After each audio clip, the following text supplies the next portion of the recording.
Hello दोस्तों, स्वागत है आप सभी का आपके अपने यूट्यूब चैनल टेक सीख प्रो पे। तो आज की वीडियो में हम बात करने वाले हैं ISRO HSFC human space flight centre के टेक्नीशियन भी फिटर के क्वेश्चन पेपर के बारे में। जैसा कि आप सभी को पता है, इसका पेपर 2 जनवरी 2025 को हुआ था। आज 9 जनवरी 2025 को इसकी ऑफिशियल आंसर की जारी कर दी गई है। यहाँ पर टोटल एग्जाम में 80 क्वेश्चन पूछे गए थे।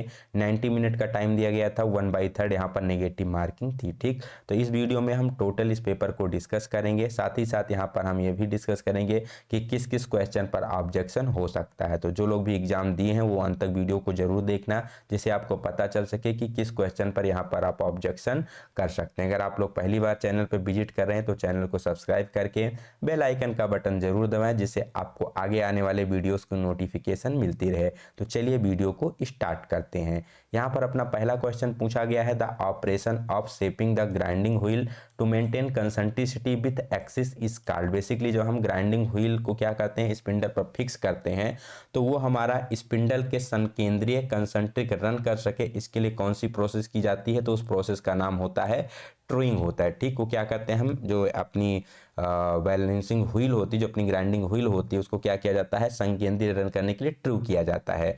ड्रेसिंग आप सभी को पता है। ड्रेसिंग बेसिकली क्या होती है, जब ग्राइंडिंग व्हील में लोडिंग का या फिर ग्लेजिंग का डिफेक्ट हो जाता है तो उसको सही करना, ठीक, क्या कहलाता है, ड्रेसिंग कहलाता है। ठीक, तो चलते हैं नेक्स्ट क्वेश्चन की तरफ। ज़्यादा डिटेल में नहीं जाएंगे क्योंकि वीडियो बहुत ज़्यादा लंबी हो जाएगी। एक ही वीडियो में अपने को टोटल 80 क्वेश्चन कवर करना है, साथ ही में ऑब्जेक्शन भी देखना है, तो वीडियो ज़्यादा लंबा ना हो, इसलिए हम थोड़ा सा ब्रीफ में ही डिस्कस करते हुए वीडियो को कंप्लीट करेंगे।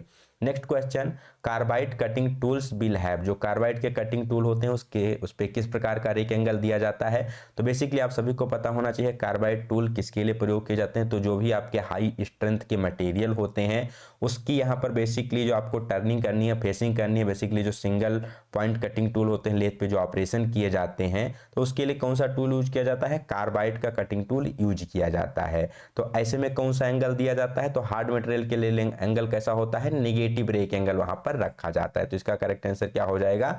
निगेटिव रेक एंगल हो जाएगा। Positive rake angle basically low tensile strength material के लिए रखा जाता है। ठीक, चलते हैं अपने नेक्स्ट क्वेश्चन की तरफ।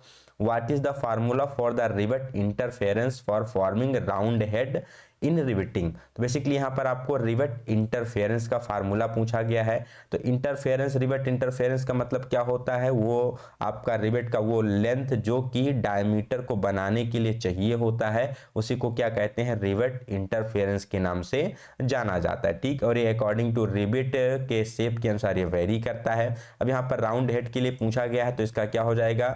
जो रिवेट का डायमीटर है इंटू 1.3 से लेके 1.6 तक, यहाँ पर उसको आप मल्टीप्लाई कर दीजिए, तो इसका करेक्ट आंसर हो जाएगा। मतलब 1.3 इंटू डी, और इससे मतलब 1.3 से 1.6 तक आपका यहाँ पर ये हो सकता है रेंज में। ठीक है, तो इसका करेक्ट आंसर ये हो जाएगा। डिपेंड करता है कि वो बेसिकली वहाँ पर सीट की थिकनेस वगैरह कितनी है, उस प्रकार वहाँ पर उसका डायमीटर कैलकुलेट किया जाएगा, और उस डाया के अनुसार ये क्या करता रहता है, थोड़ा सा वेरी करता रहता है।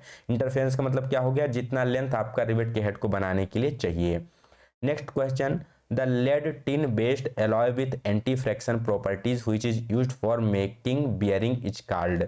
तो वो कौन सा मटेरियल होता है जिसमें एंटी फ्रैक्शन की प्रॉपर्टी होती है और इसका प्रयोग किया जाता है वियरिंग्स बनाने के लिए? ऑप्शन दिया गया है ब्रास, ब्रोंज, सोल्डर या फिर बेबिट मेटल।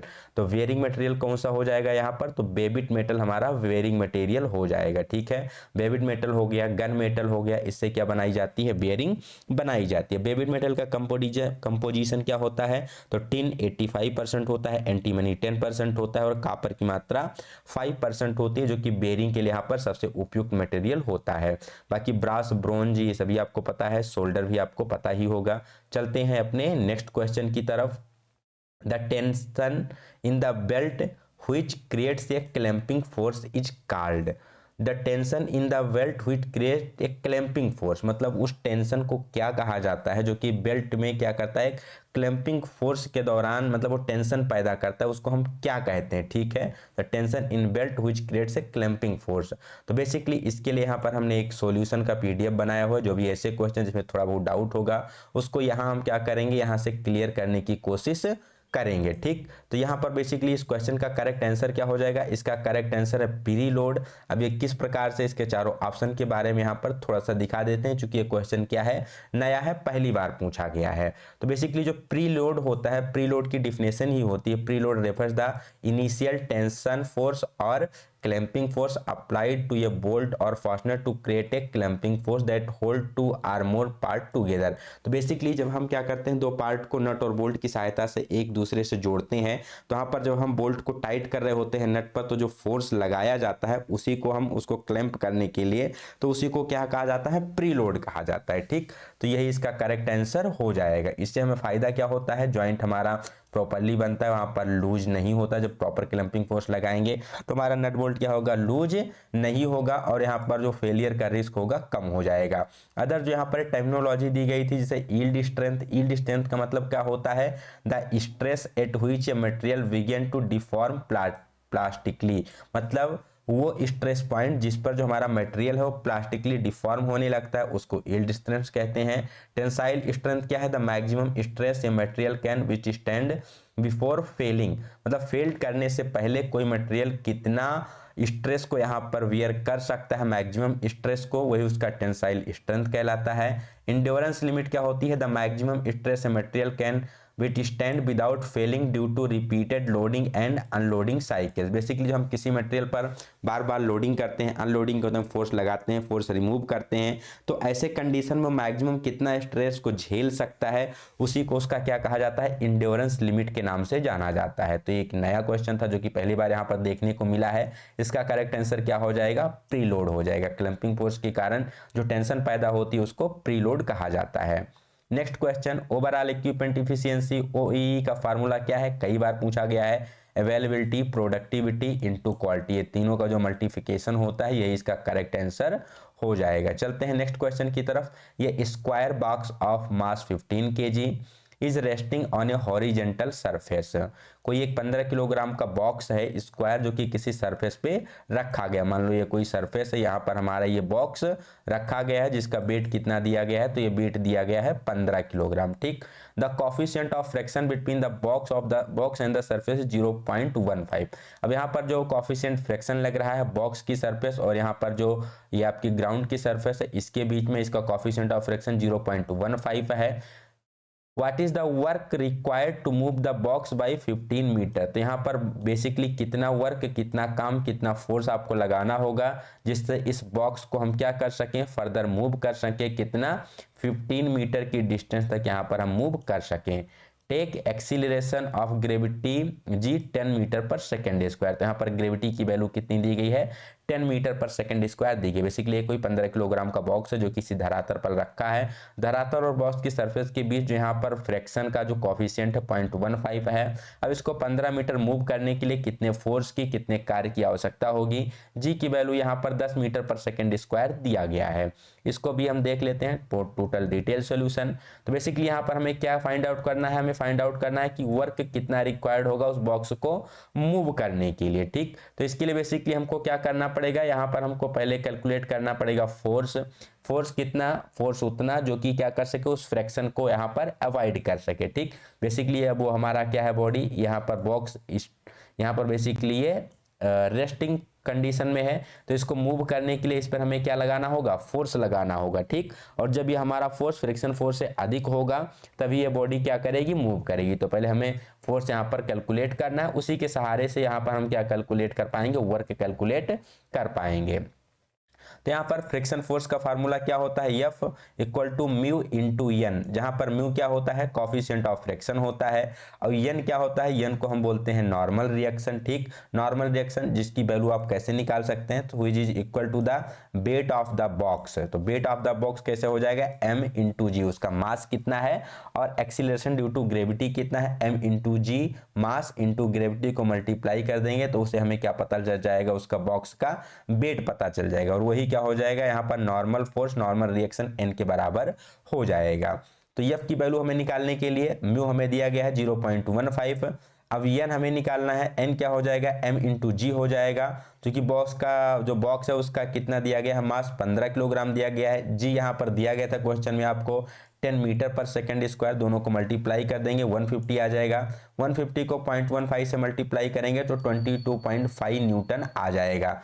तो यहाँ पर इसके कहने का मतलब है कि उस बॉक्स को हमें मूव करने के लिए, ठीक है, अगर इस बॉक्स को हमें मूव करना है तो कितना फोर्स लगाना पड़ेगा, तो फोर्स की मात्रा हो जाएगी 22.5 न्यूटन। यहां पर हमें फोर्स लगाना पड़ेगा। ठीक, अगर फोर्स पूछा गया होता तो ये आंसर हो जाता, लेकिन यहां पर आपसे पूछा गया है कितना कार्य करना होगा। ठीक, तो कार्य बराबर क्या होता है, कार्य होता है बल, बल की गुणा में विस्थापन। ठीक, बल लगाकर बल की दिशा में किए गए विस्थापन को ही क्या कहते हैं, कार्य कहते हैं। तो कार्य हम W कैसे निकालेंगे, फोर्स हमें पता चल गया 22.5 न्यूटन, और डिस्टेंस कितना मूव करना है, हमको 15 मीटर मूव करना है, दोनों को मल्टीप्लाई कर देंगे तो यहाँ पर आपको आंसर मिल जाएगा 337.5 न्यूटन मीटर। इसका करेक्ट आंसर हो जाएगा, या कह सकते हैं 337.5 जूल। तो बेसिकली यहाँ पर करना क्या था, यहाँ पर आपको दिया गया था म्यू दिया गया था, म्यू के साथ साथ में यहाँ पर आपको वेट ऑफ द बॉक्स दिया गया था, साथ ही साथ यहाँ पर आपको दिया गया था कि जी कितना है।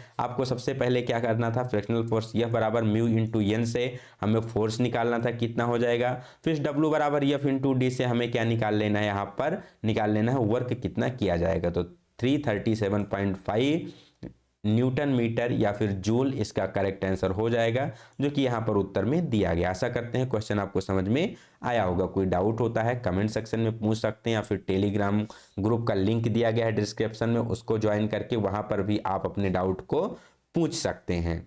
बढ़ते हैं अगले क्वेश्चन की तरफ। एसी वेल्डिंग सप्लाई हैज, तो बेसिकली यहाँ पर पूछा गया है जो एसी वेल्डिंग सप्लाई होती है उसमें किस प्रकार की करंट यूज की जाती है। तो आप सभी को पता है जो नॉर्मल करंट हमारे घरों में आती है ट्रांसफार्मर के द्वारा, जो डायरेक्ट लाइन से आती है, उसमें क्या होता है, वोल्टेज बहुत ज़्यादा हाई होता है और लो एम्पियर होता है। वेल्डिंग में हमें क्या चाहिए होता है, वेल्डिंग में हमारी रिक्वायरमेंट होती है कि करंट ज़्यादा होनी चाहिए और वोल्टेज कैसा होना चाहिए, लो होना चाहिए। तो उसीलिए रेक्टिफायर और ट्रांसफार्मर वगैरह भी यूज किए जाते हैं। तो इसका करेक्ट आंसर क्या हो जाएगा, हाई एम्पियर और लो वोल्टेज वाली करंट हमें यहाँ पर रिक्वायरमेंट होती है वेल्डिंग के दौरान। करेक्ट आंसर क्या हो जाएगा, high ampere low voltage. Next question, what is the efficiency of a machine if the effort required to lift a load is 1000 kilogram of 1000 kilogram is 400 kilogram and the velocity ratio is 5। तो basically यहाँ पर पूछा गया कोई एक machine है, उसकी efficiency कितनी होगी यदि यहाँ पर basically if the effort required to lift a load of 1000 के 400, बेसिकली कोई 1000 किलोग्राम का भार है, इसको मूव करने के लिए 400 किलोग्राम के फोर्स की आवश्यकता होती है और वेलोसिटी रेशियो 5 दिया गया है। तो इस मशीन की एफिशिएंसी क्या हो जाएगी। ठीक, तो यहाँ पर वेलोसिटी रेशियो 5 है, लोड आपको 1000 किलोग्राम दिया गया है, एफर्ट 400 किलोग्राम दिया गया है। आपको निकालना क्या है, तो आपको उस मशीन की इफिशियंसी निकालनी है कि मशीन की इफिशियंसी कितनी हो जाएगी। इसके लिए हम मूव करते हैं फिर से एक डिटेल सॉल्यूशन वाली पीडीएफ पर, ठीक, जहाँ पर इसको आपको अच्छे से समझाया जाएगा। तो हमें क्या फाइंड आउट करना है, हमें इफिशियंसी फाइंड आउट करनी है मशीन की। तो मशीन की इफिशियंसी हम डायरेक्टली फाइंड आउट नहीं कर सकते, क्योंकि इफिशियंसी में हमारा क्या वेलोसिटी रेशियो मैकेनिकल एडवांटेज होता है। वेलोसिटी रेशियो दिया गया है, अब हमें सबसे पहले मैकेनिकल एडवांटेज को यहाँ पर कैलकुलेट करना होगा। ठीक, देन हम क्या कर सकते हैं, इफिशियंसी को फाइंड आउट कर सकते हैं। मैकेनिकल एडवांटेज का फार्मूला क्या होता है, load divided by effort, load बटा एफर्ट। लोड दिया गया है 1000 किलोग्राम, एफर्ट दिया गया था 400 किलोग्राम, डिवाइड करेंगे तो 2.5 यहाँ से निकल के आ जाएगा, मतलब उस मशीन का मैकेनिकल एडवांटेज कितना हो जाएगा, 2.5 हो जाएगा। अब हम मान लेते हैं कुछ समय के लिए जो हमारी मशीन है वो क्या है, आइडियल मशीन है। आइडियल मशीन मतलब कि उसमें कोई भी फ्रैक्शन लॉस वगैरह नहीं है, कोई भी एयर टियर नहीं है। तो इस कंडीशन में जो हमारा मैकेनिकल एडवांटेज होता है वो वेलोसिटी रेशियो की क्या हो जाता है, बराबर हो जाता है, जिसकी वैल्यू क्या हो जाएगी, 5 हो जाएगी यहाँ से। ठीक है, अब यहाँ पर हमें इफिशियंसी का फार्मूला पता है। इफिशियंसी क्या होता है हमारा, यहाँ पर मैकेनिकल एडवांटेज होता है divided by velocity ratio into 100। Mechanical advantage हमने ऊपर से निकाला था, कितना आया, 2.5 आया। वेलोसिटी रेशियो हमको दिया गया था 5 इंटू 100, तो यहाँ पर हमें सॉल्व क्या करना है, 2.5 हो गया डिवाइड बाई 5 इंटू क्या है 100। ठीक है, कुछ इस प्रकार से आप इसको लिख सकते हैं। तो यहाँ से 500 कैंसिल करेंगे 20 टाइम आ जाएगा, सॉरी हाँ कितना 20 टाइम आ जाएगा। फिर 20 को आप क्या करेंगे 2.5 से मल्टीप्लाई करेंगे तो आपको आंसर क्या आ जाएगा 50। अब चूंकि ये क्या है इफिशियंसी, तो इसको किस में दर्शाया जाता है, परसेंटेज में दर्शाया जाता है, तो इसका करेक्ट आंसर क्या हो जाएगा 50% हो जाएगा। आशा करते हैं समझ में आया होगा। बेसिकली यहाँ पर आपको करना क्या था, सबसे पहले आपको मैकेनिकल एडवांटेज निकालना था, हमने निकाल लिया। लोड बाई एफर्ट से जो कि दिया गया था 1000 किलोग्राम 400 किलोग्राम 2.5 आ गया। अब हमें पता है इफिशियंसी बराबर होता है mechanical advantage divide by velocity ratio into 100 हो जाएगा, चूंकि इफिशियंसी यहाँ पर परसेंटेज में आती है। मैकेनिकल एडवांटेज 2.5 हमने निकाला, वेलोसिटी रेशियो 5 दिया गया है, तो ये 1/2 आ जाएगा। मल्टीप्लाई करो 100 से तो कितना आ जाएगा 50% निकल के इसका करेक्ट उत्तर आ जाएगा। ठीक, तो आशा करते हैं आपको प्रॉपर एक्सप्लेनेशन समझ में आया होगा। आंसर भी आपका कितना दिया गया है 50% दिया गया है। मूव करते हैं अपने नेक्स्ट क्वेश्चन की तरफ। Drill size for a reamed hole is, basically reaming करने से पहले आपको क्या करना होता है, ड्रिलिंग करना होता है। तो ड्रिल का जो डायमीटर, जो ड्रिल होल का डायमीटर होता है रिम्ड होल से थोड़ा सा कम रखा जाता है। कितना कम रखा जाता है, तो यही यहाँ पर आपको फार्मूला पूछा गया। तो इसके लिए फार्मूला होता है ड्रिल साइज बराबर reamer size minus under size plus over size. Basically ये क्या किया जाता है, इस फार्मूले का यूज करके यहाँ पर हम क्या करते हैं रीमर साइज का कैलकुलेशन करते हैं। ठीक, चलिए बढ़ते हैं अपने नेक्स्ट क्वेश्चन की तरफ। Galvanising is the process in which steel is coated with. तो गैल्वेनाइजिंग क्या होती है, बेसिकली ये आपकी एक प्रोसेस होती है जिसके द्वारा हम मेटल को क्या करते हैं प्रोटेक्ट करते हैं, जिससे उस पर रस्ट वगैरह ना लगे, जंग ना लगे और समय के साथ उसमें कोई डिके ना हो। ठीक, तो ये क्या होती है एक सरफेस कोटिंग की प्रोसेस होती है। तो इसमें मेटल को या फिर स्टील को किसकी कोटिंग की जाती है, तो गैल्वेनाइजिंग में किसकी कोटिंग की जाती है, जिंक की कोटिंग की जाती है। ठीक, आप सभी को भूलना नहीं है, ये जो आपका क्वेश्चन बहुत ही रिपीटेड, बहुत ही नॉर्मल क्वेश्चन है, हर एक एग्जाम में गैल्वेनाइजिंग के बारे में पूछा जाता है। तो गैल्वेनाइजिंग में किसकी कोटिंग की जाती है, जिंक की कोटिंग की जाती है। चलते हैं नेक्स्ट क्वेश्चन की तरफ। Which among the following is not correct for a long arc length। तो बेसिकली यहाँ पर पूछा गया है लॉन्ग आर्क लेंथ के बारे में क्या यहाँ पर सही नहीं है। ऑप्शन दिया गया है अनस्टेबल आर्क, तो लॉन्ग आर्क लेंथ होगी तो क्या होगी अनस्टेबल होगी, बिल्कुल सही है, तो ये उत्तर हो नहीं सकता। Cause oxidation of the weld metal, ये भी होता है। Higher weld penetration with narrow bead with, basically ये हायर बेल्ट डिपोजिशन की बात की जाए तो ये किस में होती है, तो बेसिकली ये होती है हमारी कह लीजिए अगर शॉर्ट आर्क लेंथ होती है तो यहाँ पर ये केस होता है। ये लॉन्ग आर्क लेंथ के लिए सही नहीं है। ठीक, पुअर फ्यूजन एंड पेनिट्रेशन, चूंकि लॉन्ग आर्क लेंथ है, मेटल हमारा यहाँ है, आर्क हमारी यहाँ है, तो इस केस में यहाँ पर प्रॉपर फ्यूजन नहीं होता, प्रॉपर पेनिट्रेशन नहीं होता है। तो यहाँ पर ऑप्शन नंबर सी सही हो जाएगा, जो कि यहाँ पर सही नहीं है लॉन्ग आर्क लेंथ के लिए, बाकी तीनों लॉन्ग आर्क लेंथ के लिए सही है। इन सभी को यहाँ पर हमारी जो सीरीज चल रही है निम्मी क्वेश्चन बैंक की, उसमें हमने काफ़ी अच्छे सभी चीज़ों को डिटेल में एक्सप्लेन किया हुआ है एक एक क्वेश्चन को। अगर आप लोग किसी भी एग्जाम की तैयारी कर रहे हैं, ITI लेवल से हैं, तो यहाँ पर निम्मी क्वेश्चन बैंक की जो सीरीज चल रही है उसके वीडियो को आप लोग जरूर देखिए। यहाँ पर आपके हर एक क्वेश्चन का एक्सप्लेनेशन वहाँ पर अच्छे से दिया गया। एक बार आप उस सीरीज को देख लेंगे तो आपका पूरा बेसिक कंसेप्ट क्लियर हो जाएगा और फिर आपके क्वेश्चन एग्जाम में गलत नहीं जाएंगे। बढ़ते हैं अपने नेक्स्ट क्वेश्चन की तरफ।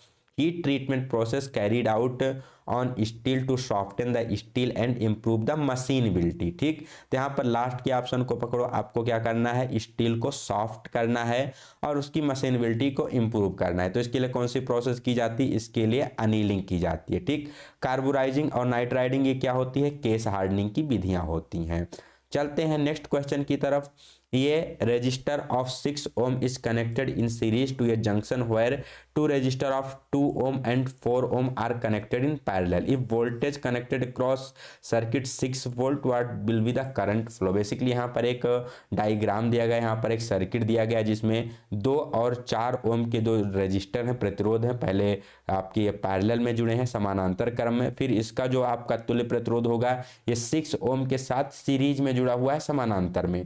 अब इनके साथ यहाँ पर सर्किट में 6 वोल्ट का यहाँ पर क्या किया गया आपका कनेक्ट किया गया है, 6 वोल्टेज का आपके यहाँ पर वोल्ट मीटर कनेक्ट किया गया है। अब यहाँ पर टोटल सर्किट में कितना करंट फ्लो होगा वो आपको बताना है।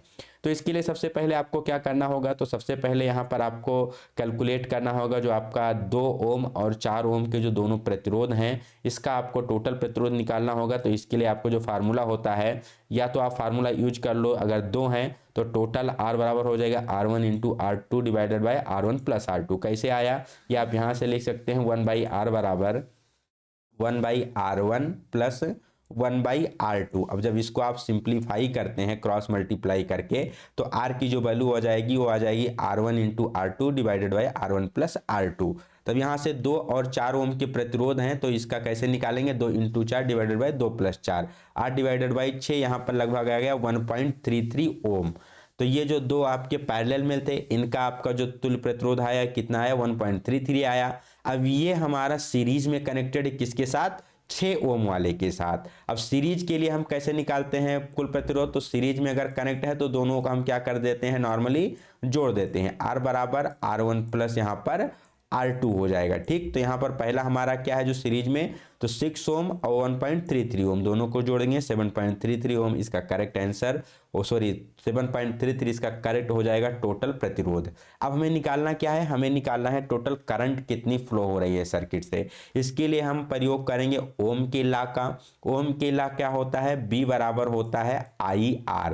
B मतलब वोल्टेज, I मतलब करंट, और R बराबर हो गया रेजिस्टेंस। तो B बराबर क्या होता है IR, ये ओम का नियम होता है। तो यहाँ से हमें क्या निकालना है, I निकालना है। तो I की वैल्यू क्या हो जाएगी, तो R इधर आएगा तो डिवाइड हो जाएगा, तो I बराबर हो जाएगा B/R। ठीक, अब V की वैल्यू 6 वोल्ट है, R हमारा टोटल निकल के आया 7.33 ओम, डिवाइड करेंगे तो 0.82 एम्पियर यहाँ से निकल के आ जाएगा। तो करेक्ट आंसर हो जाएगा 0.82 एम्पियर। ठीक, करना क्या था, पहले जो आपके दो पैरेलल में थे उनसे यहाँ पर आपको निकालना था उसका कुल प्रतिरोध कितना होगा 1.33, फिर उसको 6 के साथ सीरीज में जोड़ना था, तो 7.3 हो जाएगा टोटल। फिर B बराबर IR का यूज करके यहाँ से आपको करंट की मात्रा निकाल लेनी थी, कितनी आ जाएगी 0.82 एम्पियर। ऑप्शन नंबर A इसका करेक्ट आंसर हो जाएगा। बढ़ते हैं अपने अगले क्वेश्चन की तरफ। For a basic shaft, basic shaft का मतलब क्या होता है, तो आपने अगर लिमिट फिट टॉलरेंस अच्छे से पढ़ा होगा तो आपको पता है ये जो आपकी फंडामेंटल लाइन होती है। ठीक है, अब यहाँ पर हम डिफाइन करते हैं बेसिक होल और बेसिक शाफ्ट। तो बेसिक होल वो होता है जिसका लोअर डेविएशन क्या होता है, 0 होता है, और बेसिक शाफ्ट क्या होता है, बेसिक शाफ्ट ये होता है जिसका अपर डेविएशन क्या होता है, 0 होता है। तो बेसिक शाफ्ट क्या हो जाएगा, upper deviation of the shaft is 0, इसको क्या कहेंगे, बेसिक शाफ्ट कहेंगे। लोअर डेविएशन 0 किसका होता है, तो लोअर डेविएशन 0 होता है होल का, अपर डेविएशन 0 होता है शाफ्ट का। चलते हैं नेक्स्ट क्वेश्चन की तरफ। The chemical compound used for rust removal from the joint before soldering is called. तो सोल्डरिंग करने से पहले दो धातुओं की जब हम सोल्डरिंग करते हैं, सोल्डर के द्वारा उनको जोड़ते हैं, तो उससे पहले वहाँ पर जो भी जंग वगैरह लगे होते हैं, ठीक, जो भी इम्प्योरिटीज़ होती हैं सरफेस को, उसको रिमूव करने के लिए जो केमिकल कंपाउंड यूज किया जाता है उसे क्या कहते हैं, तो उसे कहा जाता है फ्लक्स कहा जाता है। उसे क्या कहते हैं, फ्लक्स कहते हैं। स्लैग क्या होता है, तो स्लैग बेसिकली जब यहाँ पर हम स्मेल्टिंग प्रोसेस करते हैं या मेटल को मेल्ट करते हैं तो जो उसकी अशुद्धियाँ होती हैं झाग के रूप में बाहर आती हैं उसको स्लैग कहा जाता है। प्राइमर बेसिकली आपका एक पेंट टाइप होता है, ईचेंट टेप प्रयोग किया जाता है बेसिकली जब यहाँ पर हमें माइक्रो स्ट्रक्चर या करना होता है किसी सरफेस का वहाँ पर, ठीक है, उसके बेसिकली देखना होता है डेप्थ ऑफ पेनिट्रेशन करना है या सरफेस फिनिशिंग लेवल कितना है, बेसिकली माइक्रो स्ट्रक्चर करते समय ईचेंट की हमें ज़रूरत पड़ती है। तो इसका करेक्ट आंसर क्या हो जाएगा, फ्लक्स इसका करेक्ट आंसर हो जाएगा। Point out the unsafe workshop practice among the following. तो यहाँ पर जो भी आपके 4 ऑप्शन दिए गए इसमें से फाइंड आउट करना है कौन सा अनसेफ यहाँ पर प्रैक्टिस है। अनसेफ मतलब वो आपका सही नहीं है। पहला दिया गया है avoid walking under suspension load, तो बिल्कुल सही है। अगर कोई सस्पेंडर लोड है तो उसके अंदर हमें अवॉइड नहीं कर मतलब वॉकिंग अवॉइड करना चाहिए, बिल्कुल ठीक है। Avoid touching the electrical equipment with weight hand, यह भी बिल्कुल सही है। आपको किसी भी जो इलेक्ट्रिकल अप्लायंस है उसको गीले हाथों से टच नहीं करना चाहिए। Then take measurement before stopping the machine, take measurement before stopping the machine मतलब आप मान लीजिए लेथ मशीन पर काम कर रहे हैं, मशीन चल रही है, उसी में आपको मेजरमेंट लेना है, तो ये हमारा क्या हो जाता है, गलत हो जाता है, ये हमें प्रैक्टिस सही प्रैक्टिस नहीं है। तो इस क्वेश्चन का करेक्ट आंसर क्या हो जाएगा, option number C, take measurement before stopping machine. ऐसा हमें नहीं करना है, इससे एक्सीडेंट हो सकता है, दुर्घटना हो सकती है, मशीन को या फिर मैन को या मटेरियल किसी एक की यहाँ पर हानि हो सकती है, चोट लग सकती है आपको। Replace worn out part, damage part tool immediately, ये भी सही है आपको, ये भी सेफ प्रैक्टिस है आपका। तो ए बी डी आपका सेफ प्रैक्टिस है, सी आपका यहाँ पर क्या है, रॉन्ग और अनसेफ प्रैक्टिस है। तो इसका करेक्ट आंसर यही हो जाएगा। बढ़ते हैं नेक्स्ट क्वेश्चन की तरफ। The sector of a circle has radius of 2 mm and the length of the arc is 4 mm, what is the area of sector. Basically मान लो ये कोई आपका क्या है, सर्किल है, इसका यहाँ पर रेडियस दे दिया गया है, कितना है, तो रेडियस आपका 2 मीटर है। अब यहाँ पर पर्टिकुलर कोई एक सेक्टर सेलेक्ट कर लिए, मान लो ये आपका सेक्टर सेलेक्ट कर लिए, ठीक है, ये आर्क, ये सेक्टर, इसका लेंथ कितना है, जो सेक्टर है इसका 4 मीटर इसका लेंथ है। अब हमें फाइंड आउट क्या करना है कि इसका एरिया कितना होगा, एरिया मतलब इसके द्वारा टोटल कवर पार्ट कितना होगा। तो चलिए इसका भी डिटेल सिमुलेशन यहाँ पर पीडीएफ में हमने इंक्लूड कर रखा है, आपको दिखाते हैं किस प्रकार से आप कैलकुलेट कर सकते हैं। ठीक, तो बेसिकली मान लो ये किसी सर्कल का हमारा क्या है, सेक्टर है, जिसका लेंथ टोटल कितना दे रखा है, 4 मीटर दे रखा है। अब यहाँ कहीं पर इसका सेंटर होगा, ठीक है, ये मान लो आपकी फुल सर्किल कुछ इस प्रकार से आपके ऐसे सर्किल बन रही है, ठीक है। अब इसका रेडियस कितना हो जाएगा, तो इसका रेडियस आपका दिया गया है 2 मीटर, ठीक है। अब अगर आपको फाइंड आउट करना है कि ये टोटल एरिया कितना कवर करेगा, ठीक है, तो ये आप कैसे कैलकुलेट करोगे, तो इसके लिए हमें यहाँ पर एंगल चाहिए होगा कि यहाँ पर बेसिकली जो आपका ये सेक्टर है ये कितने डिग्री का एंगल बना रहा है। ठीक, जब आप यहाँ पर थीटा की वैल्यू कैलकुलेट करेंगे तभी आप इसका एरिया कैलकुलेट कर सकते हैं।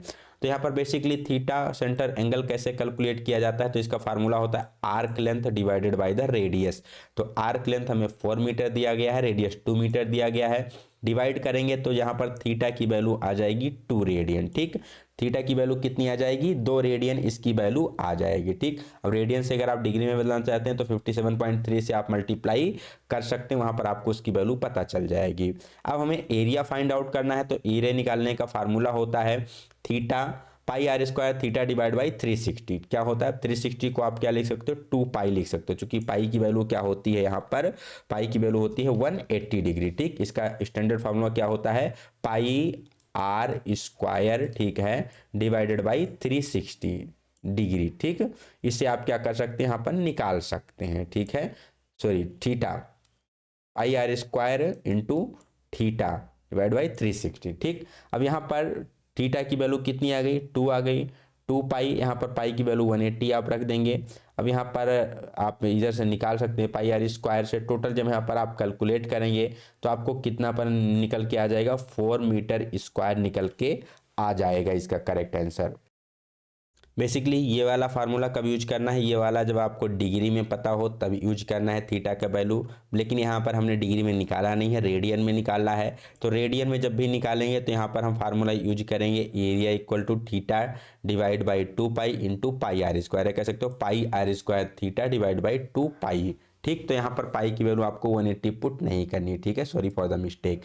हमें पाई की वैल्यू 180 मतलब यहाँ पर pi r square theta divide by 360 जब यूज करेंगे जब थीटा की वैल्यू आपको डिग्री में पता होगी। ठीक, क्योंकि यहाँ पर हमें डिग्री में थीटा की वैल्यू नहीं पता है, इसलिए ये वाला फार्मूला हम यूज नहीं करेंगे। हम नॉर्मली कौन सा फार्मूला यूज करेंगे, तो हम फार्मूला यूज करेंगे area equal to pi r square theta divide by 2 pi. यहाँ से आप कैलकुलेट करेंगे टोटल कितना निकल के आ जाएगा, तो टोटल आपका निकल के आ जाएगा 4 मीटर स्क्वायर। ठीक है, तो आशा करते हैं ये भी आपको उत्तर समझ में आया होगा।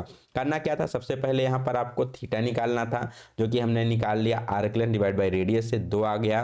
फिर pi r square theta divide by 2 pi से यहाँ पर हमने एरिया निकाल लिया, कितना निकल के आ जाएगा, 4 मीटर स्क्वायर निकल के आ गया। चलते हैं अपने नेक्स्ट क्वेश्चन की तरफ। ये car moving at A velocity of 80 kilometre per hour, एक कार है जो 80 किलोमीटर पर घंटे की चाल से मूव कर रही है, brought to rest in 60 second, उसको विरामावस्था में कितने समय में ले आएगा, 60 सेकेंड में। व्हाट इज द एक्सीलरेशन और D acceleration experience by the car, तो कार के द्वारा यहाँ पर कितना त्वरण या मंदन एक्सपीरियंस किया जाएगा, ये आपको निकालना है। तो इसका भी सॉल्यूशन यहाँ पर बेसिकली हम देख लेते हैं। तो यहाँ पर बेसिकली आपको दिया क्या गया है, कार की जो इनिशियल वेलोसिटी है 80 किलोमीटर पर आवर है, फाइनल वेलोसिटी उसकी 0 है। टाइम आपको 60 सेकेंड दिया गया है, आपको एक्सीलरेशन ए निकालना है। तो ये का फार्मूला क्या होता है, acceleration b minus you divided by T, ठीक है, change in the velocity divide by time. अब यहाँ पर जो आपको स्पीड दिया गया है, वेलोसिटी दी गई है, ये किलोमीटर पर आवर में दी गई है और टाइम सेकंड में दिया गया है। तो इस स्पीड को आपको चेंज करना होगा मीटर पर सेकंड में, ठीक। तो इसके लिए 5/18 से आप मल्टीप्लाई करके इसको चेंज कर सकते हैं। देन यहाँ पर आपको 60 से डिवाइड करके उसकी वैल्यू मिल जाएगी। चलिए इसका भी सॉल्यूशन हम देख लेते हैं। तो सबसे पहले यहाँ पर जो हमारे पास इनिशियल वेलोसिटी थी 80 किलोमीटर पर आवर, इसको हमने क्या किया, किलोमीटर पर आवर से हमने पहले मीटर पर सेकंड में बदला, चूंकि सेकंड 60 सेकंड हमें सेकंड में दिया गया, ठीक। तो इसके लिए आप 1000, चूंकि मीटर को किलोमीटर को मीटर में बदलने के लिए 1000 आवर है, इसको सेकंड में बदलने के लिए तो 3600 हो जाएगा आप, ठीक। चूंकि 1 घंटे में 60 मिनट होते हैं, 1 मिनट में 60 सेकंड होते हैं, तो 3600 हो जाएगा और 1 किलोमीटर में 1000 मीटर हो जाएंगे। इससे मल्टीप्लाई कर दो या डायरेक्ट 5/18 से आप मल्टीप्लाई कर दो तो भी आपका उत्तर कितना निकल के आ जाएगा, 22.22 मीटर पर सेकंड इसका करेक्ट उत्तर निकल के आ जाएगा, ठीक है। क्या आपका पहले स्पीड का, ठीक, स्पीड आपकी आ जाएगी 22.2 मीटर पर सेकंड।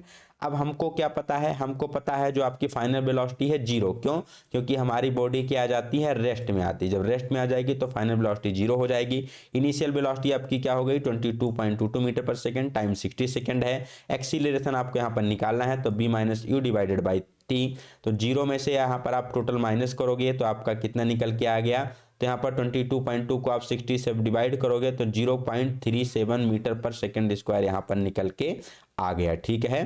क्योंकि यहाँ पर फाइनल हमारा 0 है, इनिशियल की वैल्यू ये है, तो उत्तर माइनस में आ रहा है। माइनस में आने का मतलब क्या है, यहाँ पर डी एक्सीलरेशन हो रहा है, मतलब यहाँ पर मंदन काम कर रहा है। हम कार पर क्या अप्लाई कर रहे हैं, ब्रेक अप्लाई कर रहे हैं, ठीक है।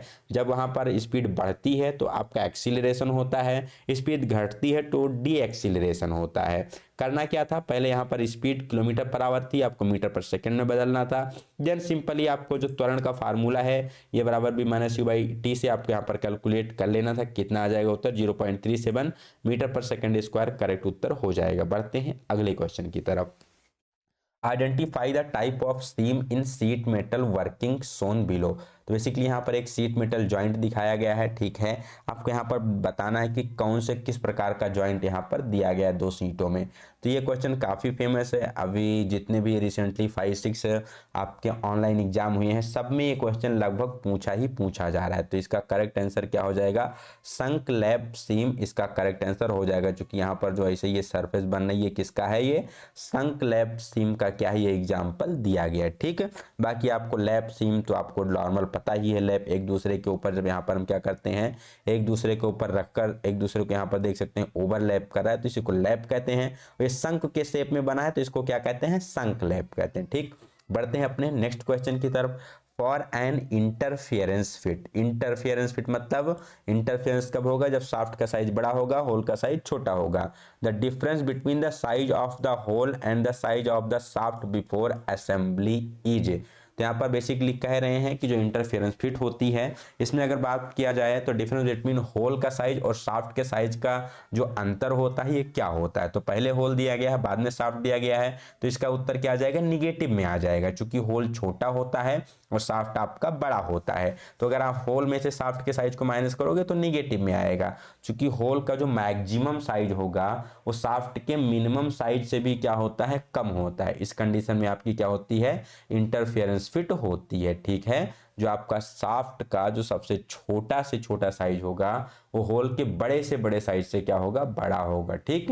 द आप कह सकते हैं मिनिमम मटेरियल, ठीक। आप या कह सकते हैं जो सबसे लोअर लिमिट होती है शाफ्ट की वो होल के मैक्सिमम लिमिट से भी ज़्यादा होती है। तो यहाँ पर कैसा हो जाएगा, निगेटिव क्लियरेंस यहाँ पर होता है। क्लियरेंस फिट में इसका जस्ट अपोजिट हो जाएगा, वहाँ पर क्या होता है, पॉजिटिव क्लियरेंस होता है। चलते हैं अगले क्वेश्चन की तरफ। ये vernier has main scale with least count of 1 mm and A vernier scale with 10 division. If the fourth division of vernier scale align with the main scale reading after 30 mm mark, what is the precise measurement? तो basically अगर यहाँ पर बात की जाए तो एक vernier caliper की बात की गई है जिसका जो मेन स्केल का लिस्ट काउंट है 1 mm है। अब यहाँ पर वर्नियर स्केल कितना दिया गया है, 10 दिया गया है। मेन चीज यहाँ पर आपको यहाँ ध्यान में देनी है कि इस वर्नियर का लिस्ट काउंट कितना हो जाएगा, क्योंकि नॉर्मली आप 49 और 50 वाले से पढ़ते हैं तो उसका लिस्ट काउंट 0.02 होता है, लेकिन यहाँ पर अलग केस दिया गया है। यहाँ पर आपकी 10 वर्नियर स्केल डिवीजन है, तो आप कैसे निकालेंगे, तो सबसे पहले यहाँ पर आपको लिस्ट काउंट निकालना होगा।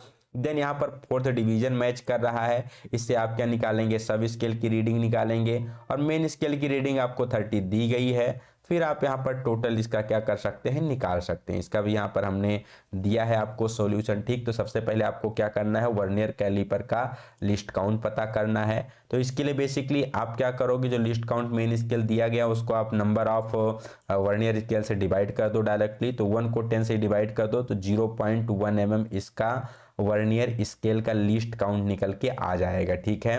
अब चूंकि फोर्थ यहाँ पर डिवीजन मैच कर रहा है तो फोर्थ को आप 0.1 से मल्टीप्लाई करके आप वर्नियर स्केल की रीडिंग निकाल सकते हैं। कितना हो जाएगा, 0.4 mm हो जाएगा। और मेन स्केल की रीडिंग 30 दी गई है और वर्नियर स्केल 0.4 हो जाएगा। दोनों को जोड़ दो तो 30.4 यहाँ पर आपका निकल के आ जाएगा। मेन क्या था इसमें, मेन समझना ये था कि आपको यहाँ पर जो वर्नियर कैलिपर दिया गया है, यहाँ पर जो 4 डिवीजन है इसको आपको 0.02 से मल्टीप्लाई नहीं करना है, पहले आपको लिस्ट काउंट फाइंड आउट करना है। उसके लिए जो मेन स्केल डिवीजन है, ठीक, उसकी जो वैल्यू है 1 mm, इसको नंबर ऑफ वर्नियर स्केल 10 से डिवाइड करके आप डायरेक्टली उसका लिस्ट काउंट निकाल सकते हैं। शॉर्टकट ट्रिक होती है, किसी में भी आप यूज कर सकते हैं, ठीक है। तो इस प्रकार से आप इसका टोटल यहाँ पर आंसर फाइंड आउट कर सकते हैं। तो कितना हो जाएगा, 30.40 इसका करेक्ट उत्तर हो जाएगा। बढ़ते हैं अपने अगले क्वेश्चन। नेक्स्ट क्वेश्चन पूछा गया, which of the following has the highest hardness number. निम्नलिखित में से कौन सा स्ट्रक्चर जिसकी हार्डनेस सबसे ज़्यादा होती है। तो आप सभी को पता होना चाहिए जो मार्टेनसाइट स्ट्रक्चर होता है इसकी हार्डनेस क्या होती है, सबसे ज़्यादा होती है, ठीक है। जब हम क्या करते हैं, स्टील को अपर क्रिटिकल टेम्परेचर तक गर्म करते हैं, उसके बाद सडनली ब्राइन सॉल्यूशन में जब कूल डाउन करते हैं तो जो स्ट्रक्चर प्राप्त होता है हार्डनिंग के बाद वो कैसा प्राप्त होता है, मार्टेनसाइट स्ट्रक्चर प्राप्त होता है, जो कि क्या हो जाएगा, सबसे हार्ड हो जाएगा। अब यहाँ पर आपको कंफ्यूजन हो सकता है कि टेम्पर्ड मार्टेनसाइट क्यों नहीं हो सकता। तो टेम्पर्ड मार्टेनसाइट का मतलब हो जाएगा कि टेम्परिंग के बाद जो स्ट्रक्चर प्राप्त होता है, इस टेम्पर्ड मार्टेनसाइट को ही सोराबाइट स्ट्रक्चर कहते हैं। तो इसमें क्या हो जाएगा, इसमें हार्डनेस कम हो जाती है, रेगुलेट हो जाती है, ठीक है। इसमें ब्रिटलनेस को कम करके हार्डनेस को रेगुलेट करते हैं। लेकिन जो नॉर्मल मार्टेनसाइट है ये काफी हार्ड और ब्रिटल होता है, तो सबसे ज्यादा हार्डनेस इसी की होती है। चलते हैं नेक्स्ट क्वेश्चन की तरफ। मुंज metal is an alloy of. तो मुंज मेटल किसका एलॉय होता है, कॉपर एंड जिंक का एलॉय होता है। 60x40 का यहाँ पर आपका कंपोजिशन होता है, आप सभी को पता है, ठीक। चलते हैं नेक्स्ट क्वेश्चन की तरफ। Name the tool used for hole alignment during riveting.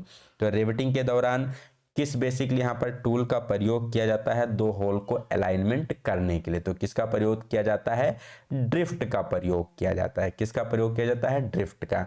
Snap का प्रयोग बेसिकली फाइनल हेड का आकार देने के लिए किया जाता है।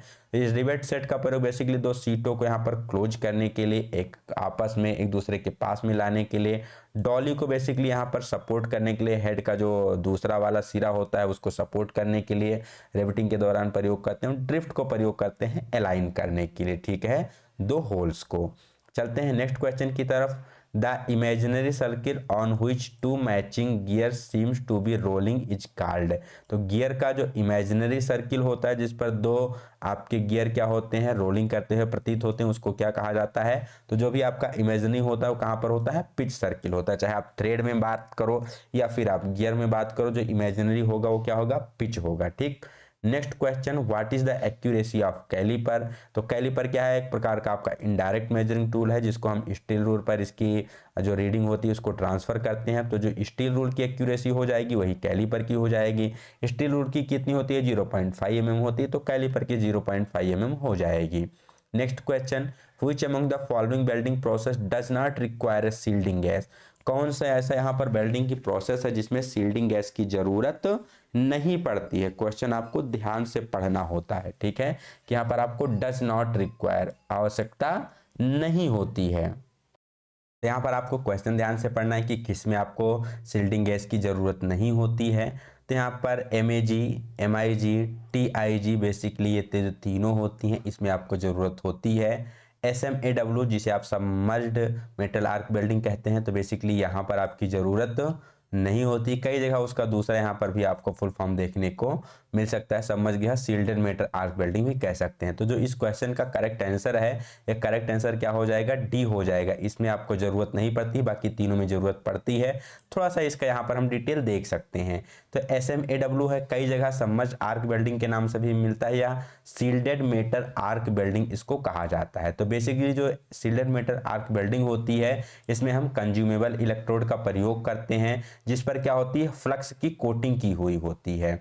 तो जो ये फ्लक्स की कोटिंग होती है, यही हमारी क्या करती है, वेल्डिंग को प्रोटेक्ट करती है। जो वेल्डिंग की हमारी आर्क होती है उसको यहाँ पर क्या करती है, प्रोटेक्ट करती है, जो भी एटमॉस्फेरिक गैसें होती हैं। और यहाँ पर सील्डिंग का काम, ये जो फ्लक्स होता है यही क्या करता है, सील्डिंग का काम करता रहता है। ठीक, जब हम यहाँ पर किसी मेटल से यहाँ पर वेल्डिंग कर रहे होंगे इलेक्ट्रोड का, तो यहाँ पर जो आपका फ्लक्स होगा एक ऐसे छोटा सा एटमॉस्फेयर बना लेता है, जिससे यहाँ पर गैसें बाहर की अंदर नहीं आ पाती हैं। ठीक, और यहाँ पर एक सील्डिंग प्रोवाइड करता है। ठीक है, सील्डिंग जो गैसेस होती है उसका मेन काम होता है कि जो बाहर की एटमॉस्फेयर की गैसेस है वो अंदर ट्रैप ना हो सके बिल्डिंग में, क्योंकि बिल्डिंग की वजह जब मेटल यहाँ पर कूल डाउन होता है तो ये गैसें बाहर इवेपोरेट करती है, जिससे यहाँ पर आपकी पोरोसिटी का डिफेक्ट आता है। तो इसको अवॉइड करने के लिए सील्डिंग दी जाती है।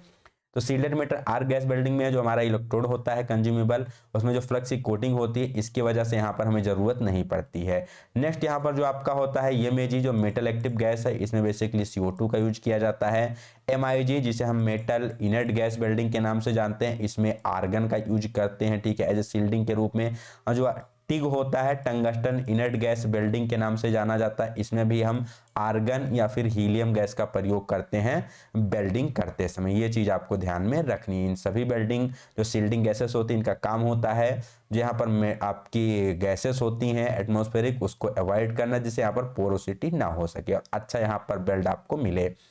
What is the ABC of first aid? ABC का फुल फॉर्म क्या होता है? बेसिकली सेफ्टी से क्वेश्चन पूछा गया था। ABC का फुल फॉर्म होता है एयरवे, ब्रीथिंग और सर्कुलेशन। तो ऑप्शन यहाँ पर इसका करेक्ट आंसर सही है। Next question, the interlocked air bubble and pockets in the hydraulic pipeline and component can cause. तो बेसिकली आपके जो भी यहाँ इंटरलॉक ईयर होते हैं, जो पाइपलाइन है, हाइड्रोलिक पाइपलाइन है, उसमें अगर कोई भी आपका जो ईयर है वो इंटरलॉक्ड हो गई है, तो जब वो आपकी क्या करेगी, बाहर निकलती है, तो बाहर निकलते समय क्या करती है, कैविटी पैदा कर देती है, कैविटेशन बनाती है। जिस प्रकार अभी हमने ऊपर वाले क्वेश्चन में देखा, यहाँ पर जब वेल्डिंग के दौरान कोई अगर गैस ट्रैप हो जाती है वेल्डिंग के वहाँ पर पोल में, तो जब वो बाहर निकलती है तो पोरोसिटी का दोष आपका वहां पर जनरेट करती है। सेम वे यहाँ पर जब हाइड्रोलिक लाइन में बात किया जाएगा, जो इंटरलॉक्ड ईयर है, बबल से जो बाहर निकलेंगे तो किसका यहाँ पर बेसिकली जनरेट करेंगे, तो एक कैविटी वहां पर बना देंगे। ठीक, एज ए आप इसको पोरोसिटी से रिलेट करके समझ सकते हैं। चलते हैं अपने नेक्स्ट क्वेश्चन की तरफ। 1 mm pitch of hexa blade fall in which among the following category? तो जो 1 mm की जो आपकी पिच हेक्सा ब्लेड की होती है, इसको किस कैटेगरी में रखा जाता है? तो सभी आपको पता है, फाइन, कोर्स, मीडियम, 3 प्रकार की बेसिकली यूज की जाती हैं। तो यहाँ पर जो 1.5 होता है इसको हम कोर्स पिच कहते हैं। 1 mm वाले को क्या कहा जाता है? तो 1 mm को और 1.4 mm को हम मीडियम पिच के अंतर्गत रखते हैं। 1.8 को कोर्स कहा जाता है, मीडियम में 1 और 1.0 आता है, और फाइन में आपका आ जाता है 0.8 mm। ठीक है, आशा करते हैं क्वेश्चन समझ में आया होगा। ठीक, इससे रिलेटेड क्वेश्चन आपका पूछा जाता है कि जो फाइन पिच हेक्सा बुलेट 0.8 वाली होती है किसके लिए यूज की जाती है? तो हार्ड मेटल या थिन सेक्शन के लिए यूज की जाती है। कोर्स पिच जो 1.8 mm पिच की होती है उसको हम सॉफ्ट मेटल के लिए या फिर थिक सेक्शन के लिए यूज करते हैं। या कंड्यूट पाइप के लिए पूछा जाए तो आपका 0.8 mm या फाइन पिच ब्लेड यूज की जाती है। Next question, which among the following is not true for reaming? Reaming के लिए निम्नलिखित में से कौन सा सही नहीं है, आपको ध्यान में देना है। ठीक है, यहाँ पर बहुत सारे सही नहीं के क्वेश्चन आपसे पूछे गए हैं। जब भी आपको ऐसा क्वेश्चन आए तो ध्यान से देखना, और यहाँ पर इन्होंने नाट को अच्छे से बोल्ड में भी कर दिया गया है कि आप यहाँ पर गलती ना करें। प्रोड्यूस क्लोज टॉलरेंस होल, तो ये रीमिंग के लिए सही है। Produce high quality surface finish, ये भी रीमिंग के लिए सही है। प्रोड्यूस हाई टॉलरेंस थ्रेड, यहाँ पर आपको इसी शब्द को पकड़ना है, थ्रेड दिया गया है, तो थ्रेड हमारा रीमिंग के द्वारा नहीं आता है, तो इस क्वेश्चन का यही सही आंसर हो जाएगा कि हम यहाँ पर हाई क्वालिटी का थ्रेड प्रोड्यूस नहीं कर सकते रिमिंग के द्वारा, बेसिकली वहां पर होल की फिनिशिंग करते हैं। ठीक, तो बाकी जो 3 ऑप्शन है ये सही है, यही उसका क्या हो जाएगा, गलत हो जाएगा, क्योंकि रिमिंग से रिलेटेड नहीं है, इसलिए इस क्वेश्चन का करेक्ट आंसर हमारा ऑप्शन सी हो जाता है। Next question is an example of transition fit. Transition fit basically क्या होता है, ट्रांजिशन फिट एक ऐसा फिट होता है जिसमें यहाँ पर जो होल का टॉलरेंस जोन होता है, मान लो अगर ये आपकी होल की टॉलरेंस जोन है, ठीक है, और कोई शाफ्ट की टॉलरेंस जोन है, अगर दोनों की टॉलरेंस जोन क्या कर जाए, ओवरलैप कर जाए, तो इसी को क्या कहा जाता है, इसी को ट्रांजिशन फिट के नाम से जाना जाता है। ऐसा फिट जिसमें क्लियरेंस भी मिल सकता है और आपका ट्रांजिशन भी मिल सकता है, इसको सॉरी क्लियरेंस और इंटरफेरेंस दोनों फिट मिल सकते हैं, उसको कहा जाता है ट्रांजिशन फिट, जिसमें शाफ्ट और होल के टॉलरेंस जोन आपस में ओवरलैप करते हैं। किस किस कंडीशन में कौन सा मिलता है, तो मान लीजिए जो हमारा होल है इसको हम मैक्सिमम मटेरियल मतलब सबसे बड़े साइज का होल बनाए, सबसे छोटे साइज का शाफ्ट बनाए, तो हमें क्लियरेंस फिट मिल जाएगा। और इसी के अपोजिट में अगर हम होल को सबसे छोटे साइज में बना देते हैं और शाफ्ट को सबसे बड़े साइज में बना देंगे, तो इस कंडीशन में हमें यहाँ पर इंटरफेरेंस फिट मिलती है। ठीक है, यहाँ पर बेसिकली आपको डायमेंशन वगैरह दिए जाते हैं, क्लास ऑफ फिट दी जाती है, तो यहाँ पर आपको क्या मिलता है, यहाँ पर ट्रांजिशन फिट में दोनों मिलते हैं। ठीक, अब यहाँ पर एग्जाम्पल की बात की जाए तो जो आपके रनिंग फिट होती है और स्लाइडिंग फिट होती है, ये क्या आती है, क्लियरेंस के अंतर्गत आती है। एक्सपेंशन ऑन श्रिंकेज ये दोनों आ जाती है इंटरफेरेंस के अंतर्गत। और जो रिंगिंग फिट होती है ये किसके अंतर्गत आ जाती है, ट्रांजिशन फिट के अंतर्गत आती है। ठीक, चलते हैं नेक्स्ट क्वेश्चन की तरफ। What are the angles for overcut and upcut teeth respectively for a double cut file. तो बेसिकली यहाँ पर जो ओवरकट होता है इसका एंगल होता है 70 डिग्री, ठीक है, और जो अपकट होता है इसका एंगल कितना होता है, 51 डिग्री होता है। तो ये बहुत बार आपके एग्जाम में क्वेश्चन पूछा गया है। अक्सर यहाँ पर कंफ्यूजन हो जाता है जब इसको रिवर्स में कर देता है। ठीक है, तो ओवरकट को और अपकट को आपको याद रखना है, ओवरकट का एंगल ज़्यादा होता है 70 डिग्री, अपकट का एंगल कितना होता है, यहाँ पर 51 डिग्री इसका एंगल रखा जाता है। तो जो डबल कट फाइल होती है इसमें आपको पता है 2 दांते कटे होते हैं डायगोनली एक दूसरे के, तो सबसे पहले ओवर कट काटा जाता है 71 डिग्री, उसके बाद यहाँ पर उसके डायगोनली जो टीथ कटा हो, जैसे मान लो ये आपकी कोई फाइल है, तो सबसे पहले यहाँ पर जो रो टीथ की काटी जाती है इसको ओवर कट कहते हैं 71 पर, फिर इसके बाद जो ये टीथ काटी जाएगी इसको अप कट कहेंगे 50 डिग्री पर। ठीक, डबल कट फाइल में ये देखने को मिलता है। सिंगल कट फाइल का एंगल कितना हो जाता है, 60 डिग्री। चलते हैं नेक्स्ट क्वेश्चन की तरफ। फास्टनर्स बिलोंग्स टू ये property class 5.8 are made up of. तो बेसिकली यहाँ पर बात किया गया है जो फास्टनर होते हैं आपके, अगर 5.8 का उनका क्लास है तो बेसिकली वो किसको डिनोट करते हैं, ठीक, वो किस मटेरियल के बने होते हैं यहाँ पर पूछा गया है। तो जो भी आपकी ये 5.8 क्लास है, जो भी नॉर्मली जो भी क्लास आपके पूछा जाए तो जो भी आपके बने होते हैं बोल्ट मैक्सिमम लो और मीडियम कार्बन स्टील के बनाए जाते हैं। अब यहाँ पर 5.8 का मतलब क्या होता है, कई बार ये भी क्वेश्चन में पूछ लिया जाता है, तो इसको भी आप लोग देख लीजिए। तो यहाँ पर 5.8 में क्या है, 2 डिजिट है, एक है 5 और एक है 8। ठीक है, तो इन दोनों का मतलब क्या है, तो the first digit relate to the ultimate strength. जो पहला डिजिट यहाँ पर 5 है, इसका मतलब होता है अल्टीमेट स्ट्रेंथ कितना है मटेरियल की। Well the second is the ratio of yield stress to ultimate strength. दूसरा क्या है, यील्ड स्ट्रेस और अल्टीमेट स्ट्रेंथ का क्या होता है, अल्टीमेट स्ट्रेंथ का रेशियो होता है। ठीक, जैसे 5.8 है तो यहाँ पर अल्टीमेट मटेरियल सॉरी यहाँ पर जो उसकी अल्टीमेट स्ट्रेंथ कितनी हो जाएगी मटेरियल की, तो 5 है, इसको हमें 100 से मल्टीप्लाई करना होता है, तो 500 न्यूटन पर mm स्क्वायर हो जाएगा। और यहाँ पर अगर इसकी बात की जाए जो रेशियो आता है यील्ड स्ट्रेस और अल्टीमेट स्ट्रेंथ का, उसको हम प्रूफ स्ट्रेस के नाम से जानते हैं, तो ये कितना हो जाएगा 0.8 है, इसको आप मल्टीप्लाई करिए 100 से, ये बेसिकली कितना हो जाएगा 80% निकल के आता है। ठीक, तो जो अल्टीमेट स्ट्रेंथ कितना झेल सकता है, तो 500 न्यूटन पर mm स्क्वायर, और इसको हमें 80% तक ही यूज करना है, इसके ऊपर यूज नहीं करना है। मतलब अगर इसका निकालो 500 का 80% तो अराउंड 400 आएगा, तो 400 न्यूटन पर mm स्क्वायर तक के फोर्स तक हमें इसको यूज करना है, उसके ऊपर इस क्लास के बोल्ट को यूज नहीं करना होता है। ठीक, किस मेटल के बने होते हैं, लो और मीडियम कार्बन स्टील के बनाए जाते हैं। Next question, heat treatment by which the toughness and the shock resistance is increased in steel। तो जब भी बात आ जाएगी टफनेस की और शॉक रेजिस्टेंस की, तो उसका करेक्ट उत्तर क्या हो जाता है, टेम्परिंग हो जाता है। एनीलिंग में हम सॉफ्टन करते हैं, मशीनबिलिटी को इम्प्रूव करते हैं, नॉर्मलाइजिंग में वहाँ पर जो इंड्यूस स्ट्रेस स्ट्रेन होती हैं उसको रिमूव किया जाता है। हार्डनिंग में उसको हार्ड किया जाता है जिससे कि ये अदर मेटल को कट कर सके, एब्रेशन का वहाँ पर रेजिस्ट कर सके। टेम्परिंग में उसको क्या किया जाता है, तो टेम्परिंग में बेसिकली यहाँ पर क्या करते हैं, उसको हम टफनेस को इंक्रीज करते हैं। ठीक है, टफनेस कैसे इंक्रीज होती है, जो कि जब हम टेम्परिंग करते हैं तो यहाँ पर ब्रिटलनेस कम हो जाता है और हार्डनेस रेगुलेट हो जाता है। तो जब ब्रिटलनेस कम होता है तो ब्रिटलनेस के कम होने की वजह से उसकी टफनेस क्या हो जाती है, इंक्रीज हो जाती है। ठीक, चलते हैं अपने नेक्स्ट क्वेश्चन की तरफ। Rectifier set is used to, rectifier set का यूज किस लिए किया जाता है। तो रेक्टिफायर क्या होता है, जो हमारे यहाँ पर एसी आती है इसको क्या करता है, डीसी बिल्डिंग सप्लाई में कन्वर्ट करने का काम करता है। रेक्टिफायर का काम क्या होता है, जो भी हमारी मेन सप्लाई लाइन से एसी आती है, ठीक है, जो कि क्या होती है आपकी काफ़ी ज़्यादा यहाँ पर बेसिकली वोल्टेज और लो करंट की होती है, तो इसको क्या करता है, डीसी बिल्डिंग सप्लाई में कन्वर्ट करने का काम करता है। ठीक, ये बेसिकली वन डायरेक्शनल फ्लो को अलाउ करता है। बढ़ते हैं नेक्स्ट क्वेश्चन की तरफ।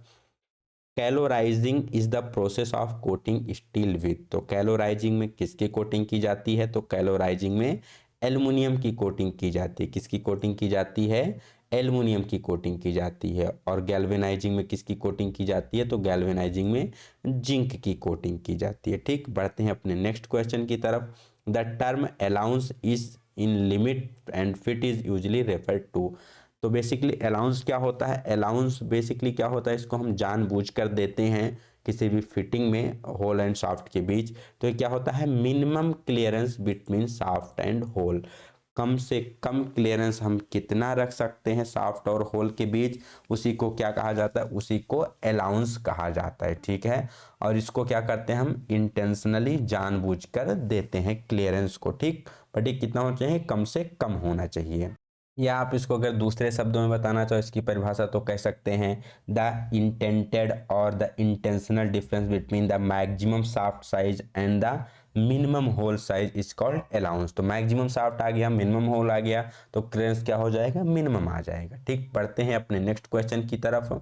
Which among the following is a corrective maintenance procedure, तो कौन सा यहाँ पर बेसिकली आपका करेक्टिव मेंटेनेंस प्रोसीजर का एक हिस्सा है। शेड्यूल्ड मेंटेनेंस, तो बेसिकली शेड्यूल्ड क्या होता है, आपका समय समय पर एक निश्चित समय होता है उस टाइम उसकी मेंटेनेंस की जाती है मशीनों की, जैसे पीरियोडिकली हो गया 6 महीने पर, 4 महीने पर, 5 महीने पर, 1 महीने पर, तो उसको शेड्यूल्ड मेंटेनेंस कहते हैं। ब्रेक डाउन मेंटेनेंस, जब बेसिकली बात कीजिए आपका कोई मशीन है, मशीनरी है, उसमें कोई फॉल्ट हो गया, ब्रेक डाउन हो गई, तो उसको सही करने के लिए जो मेंटेनेंस की जाती है उसी को ब्रेक डाउन मेंटेनेंस या करेक्टिव मेंटेनेंस के नाम से जाना जाता है। प्रिवेंटिव मेंटेनेंस बेसिकली क्या होता है, किसी भी मशीनरी में कोई फॉल्ट ना है उससे पहले रेगुलर टाइम पर जो मेंटेनेंस की जाती है वो प्रिवेंटिव मेंटेनेंस होती है। प्रेडिक्टिव बेसिकली आपका कोई भी एक समय अंतराल पर मेंटेनेंस की जा सकती है। Next question, higher tension ratio in belt causes, basically यहाँ पर पूछा गया है अगर बेल्ट में हाई टेंशन रेशियो है तो उसका क्या इफेक्ट होगा, और इसका यहाँ पर जो करेक्ट उत्तर दिया गया है बेल्ट लूजनिंग एंड स्लिप। तो बेसिकली यहाँ पर मेरा मानना थोड़ा इसका अपोजिट है।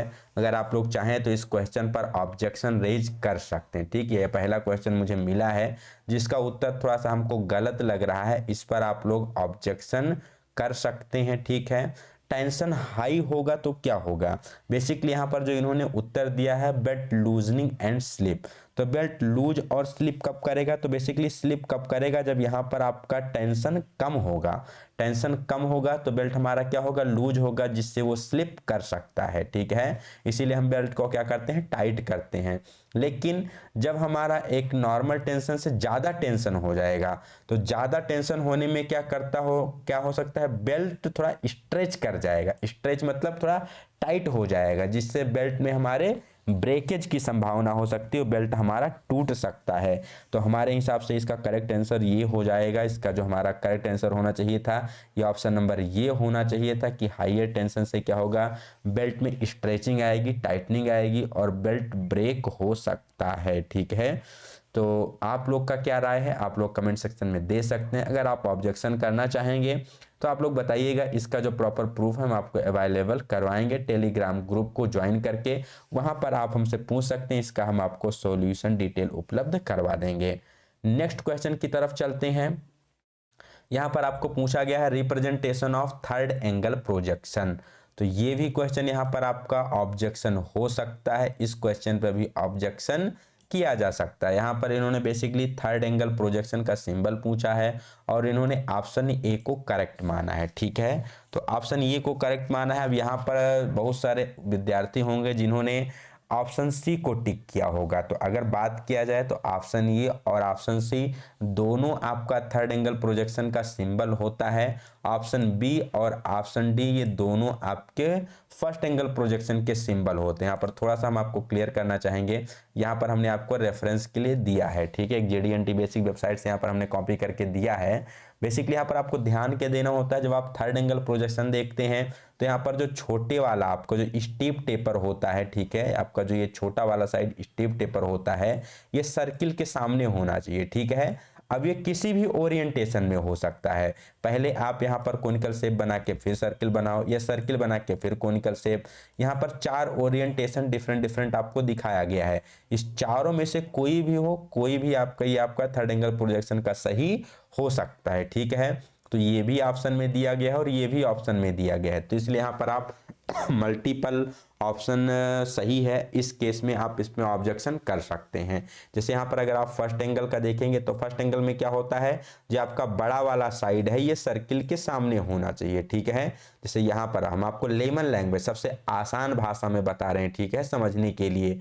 अब आपका पहला स्थिति, दूसरा, तीसरा, चारों यहाँ पर आप पोजीशन देख सकते हो, किसी भी प्रकार से इसको डिनोट किया जा सकता है, ठीक। तो अगर आप लोग चाहें तो इस क्वेश्चन पर भी ऑब्जेक्शन कर सकते हैं। यहाँ पर इसका मल्टीपल आंसर सही है। इससे जो पहले वाला क्वेश्चन था इसमें क्या है, रॉन्ग आंसर आपको सेलेक्ट करना होगा कि इसका उत्तर क्या दिया गया है, रॉन्ग दिया गया है। और यहाँ पर आप क्या सेलेक्ट कर लेंगे, यहाँ पर आप सेलेक्ट कर लेंगे मल्टीपल आंसर सही है, क्योंकि ये और ये दोनों आपके सही हो सकते हैं, ठीक। तो बढ़ते हैं अपने नेक्स्ट क्वेश्चन की तरफ। तो ये 2 क्वेश्चन अभी तक मुझे मिले हैं जिस पर ऑब्जेक्शन किया जा सकता है, बाकी देखते हैं अगर और कोई क्वेश्चन होगा तो उस पर भी हम डिटेल में चर्चा करेंगे। Rippling in the gear teeth is caused mainly due to, तो रिपलिंग बेसिकली क्या होती है, ये कब होती है, तो इसका यहाँ पर करेक्ट आंसर दिया गया है cyclic load under high contact stress. तो ये भी बेसिकली नया क्वेश्चन है जो कि पहली बार यहाँ पर टेक्नीशियन भी फिटर में पूछा गया है, तो इसकी भी डिटेल को हम देख लेते हैं, ठीक। तो करेक्ट आंसर क्या है, करेक्ट आंसर सही है cyclic load under high contact stress. सबसे पहले रिपलिंग क्या होती है, तो rippling in A gear teeth is a type of surface damage.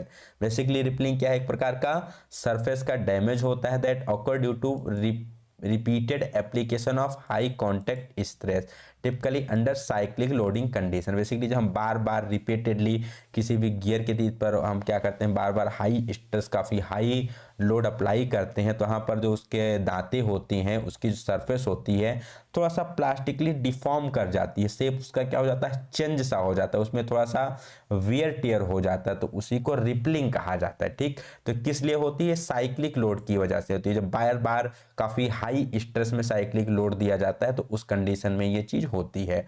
Other option यहाँ पर जो इसका बेसिकली अदर ऑप्शन की बात की जाए, इनसफिशिएंट लुब्रिकेंट, तो इनसफिशिएंट लुब्रिकेंट से क्या होगा, वहाँ पर बेसिकली आपका कह सकते हैं वहाँ पर आपका रिपलिंग ना हो कि आपका स्कफिंग या स्कोरिंग, मतलब प्रॉपर लुब्रिकेशन नहीं देंगे तो वहाँ पर घर्षण ज़्यादा होगा, उसमें स्क्रैच वगैरह टाइप का आ सकता है। फॉरेन मेटल, कोई बाहरी पदार्थ जब लुब्रिकेंट में आ जाएगा तो इससे क्या हो सकता है, इससे आपका एब्रेसिव वेयर, यहाँ पर भी वेयरिंग का ही आ सकता है, कुछ यहाँ पर मेटल हट सकता है।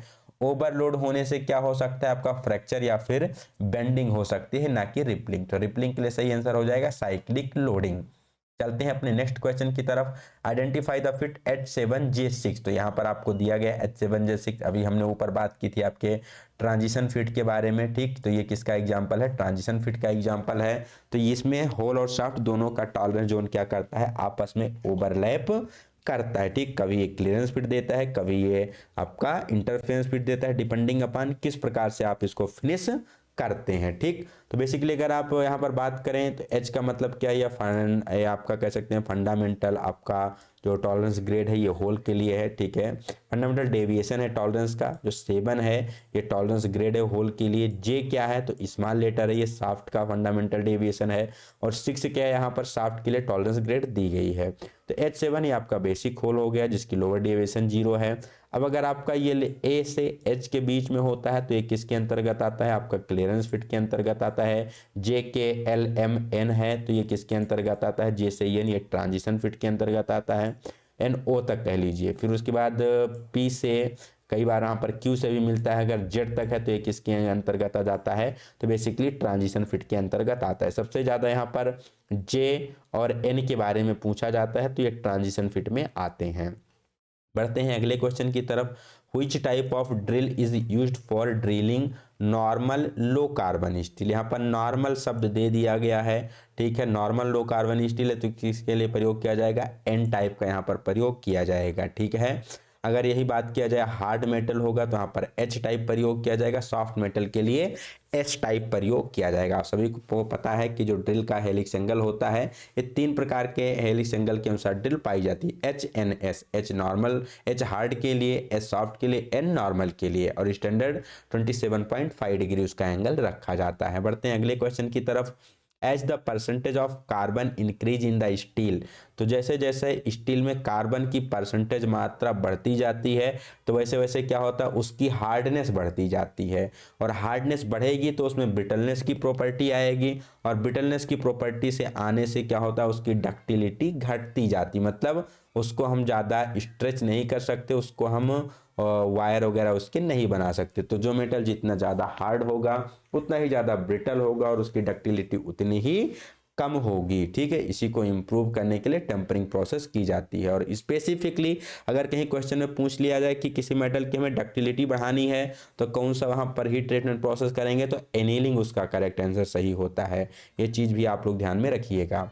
What do you mean by planishing operation in sheet metal working. तो प्लेनिशिंग मतलब क्या है, कोई भी एक सरफेस है जिसको यहाँ पर हमें क्या करना है, ठोक पीट के यहाँ पर हैमर के द्वारा या किसी अन्य प्रोसेस के द्वारा चोट लगा, इसको प्लेन करना, पूरा समतल करना है। तो इसका करेक्ट आंसर जहाँ पर ऑप्शन सी दिया गया है बिल्कुल सही यहाँ पर उत्तर दिया गया है। बाकी जो 3 ऑप्शन है यहाँ पर रिलेट नहीं कर रहे हैं। Next question, the arc length in arc welding is called normal arc length. तो सबसे पहले यहाँ पर आपको एक क्वेश्चन दिया गया था लॉन्ग आर्क लेंथ के बारे में, वहाँ पर हमने आर्क लेंथ पे ज़्यादा डिस्कस नहीं किया था, क्योंकि यहाँ पर इसका एक और क्वेश्चन दिया गया है, ठीक है। अब हम देख लेते हैं तो नॉर्मल आर्क लेंथ क्या होता है। If the distance between the electrode tip and the base metal is approximately equal to the diameter of the core wire then it is called normal arc length. मान लो यहाँ पर आपका कोई base metal है जहाँ पर आपकी वेल्डिंग होनी है, ठीक है, और यहाँ पर हमारा कोई इलेक्ट्रोड है, ठीक है, जिसकी यहाँ पर टिप है। अब ये जो डिस्टेंस दिया गया है इलेक्ट्रोड के टिप से लेकर के और जो आपके सरफेस के बीच की जो डिस्टेंस है, अगर इस जो आपका इलेक्ट्रोड प्रयोग करें इसके कोर वायर डायमीटर के लगभग बराबर है तो इसको कहा जाता है नॉर्मल आर्क लेंथ। और अगर ये डिस्टेंस ज़्यादा है तो इसको लॉन्ग आर्क लेंथ कहते हैं, और अगर ये डिस्टेंस कम है तो इसी को क्या कहा जाता है, शॉर्ट आर्क लेंथ के नाम से जाना जाता है। बढ़ते हैं अगले क्वेश्चन की तरफ। What is the colour of cylinder for storing acetylene gas for oxy acetylene welding. तो बेसिकली यहाँ पर आपको पूछा गया एसिटिलीन सिलेंडर का कलर कैसा होता है, मैरून होता है, ठीक। ब्लैक किसके लिए होता है, ऑक्सीजन के लिए होता है। Coming to the next question, oil based fire belongs to which class of fire. तो बेसिकली क्लास ए में क्या आता है, तो आपके सॉलिड आते हैं। क्लास बी में क्या आता है, लिक्विड या फिर ऑयल के फायर इसी के अंतर्गत रखे जाते हैं। सी में बेसिकली गैस की आती है। डी में आपका आ जाता है इलेक्ट्रिकल का fire, normal classification. Next question, ये metal weight 150 kg in air and 100 kilogram in water, what is the density of the metal. कोई एक यहाँ पर मटेरियल है जिसका जब हमने वायु में वेट देखा तो कितना है, 150 किलोग्राम है, या और उसका जब हमने वाटर में वेट देखा तो कितना आया, 1000 किलोग्राम आया। तो उसकी डेंसिटी कितनी हो जाएगी, ठीक है। तो डेंसिटी बराबर क्या होता है, घनत्व बराबर द्रव्यमान बटा आयतन होता है, ठीक। तो उसका मास कितना है, ठीक, उसका वॉल्यूम कितना है, देन आप यहाँ पर क्या कर सकते हो, उसको निकाल सकते हो। तो इसके लिए हमें ये दोनों चीज़ें निकालनी पड़ेगी, देन हम इसको निकाल पाएंगे, क्योंकि हमें ना ही इसका वॉल्यूम दिया गया है और ना ही यहाँ पर इसका हमें मास दिया गया है। तो इसके लिए यहाँ पर थोड़ा सा आप देखिएगा डिटेल सॉल्यूशन। तो सबसे पहले हमें डेंसिटी फाइंड आउट करनी है, ठीक। तो यहाँ पर हमें क्या होगा, हमें बायोंसी, यहाँ पर जो बायोंसी का लॉ होता है उसको यूज करना पड़ेगा, ठीक है। चूँकि यहाँ पर आपको दिया गया है जो वेट है वाटर में वो कम है, किससे, एयर से। तो ये किसके कारण होगा, जो बायोंसी फोर्स के कारण होता है। अब आपको एयर में वेट 150 किलोग्राम दिया गया है, वाटर में वेट कितना दिया गया है, 100 किलोग्राम दिया गया है। So the difference in the weight is equal to the weight of the water displace by the metal.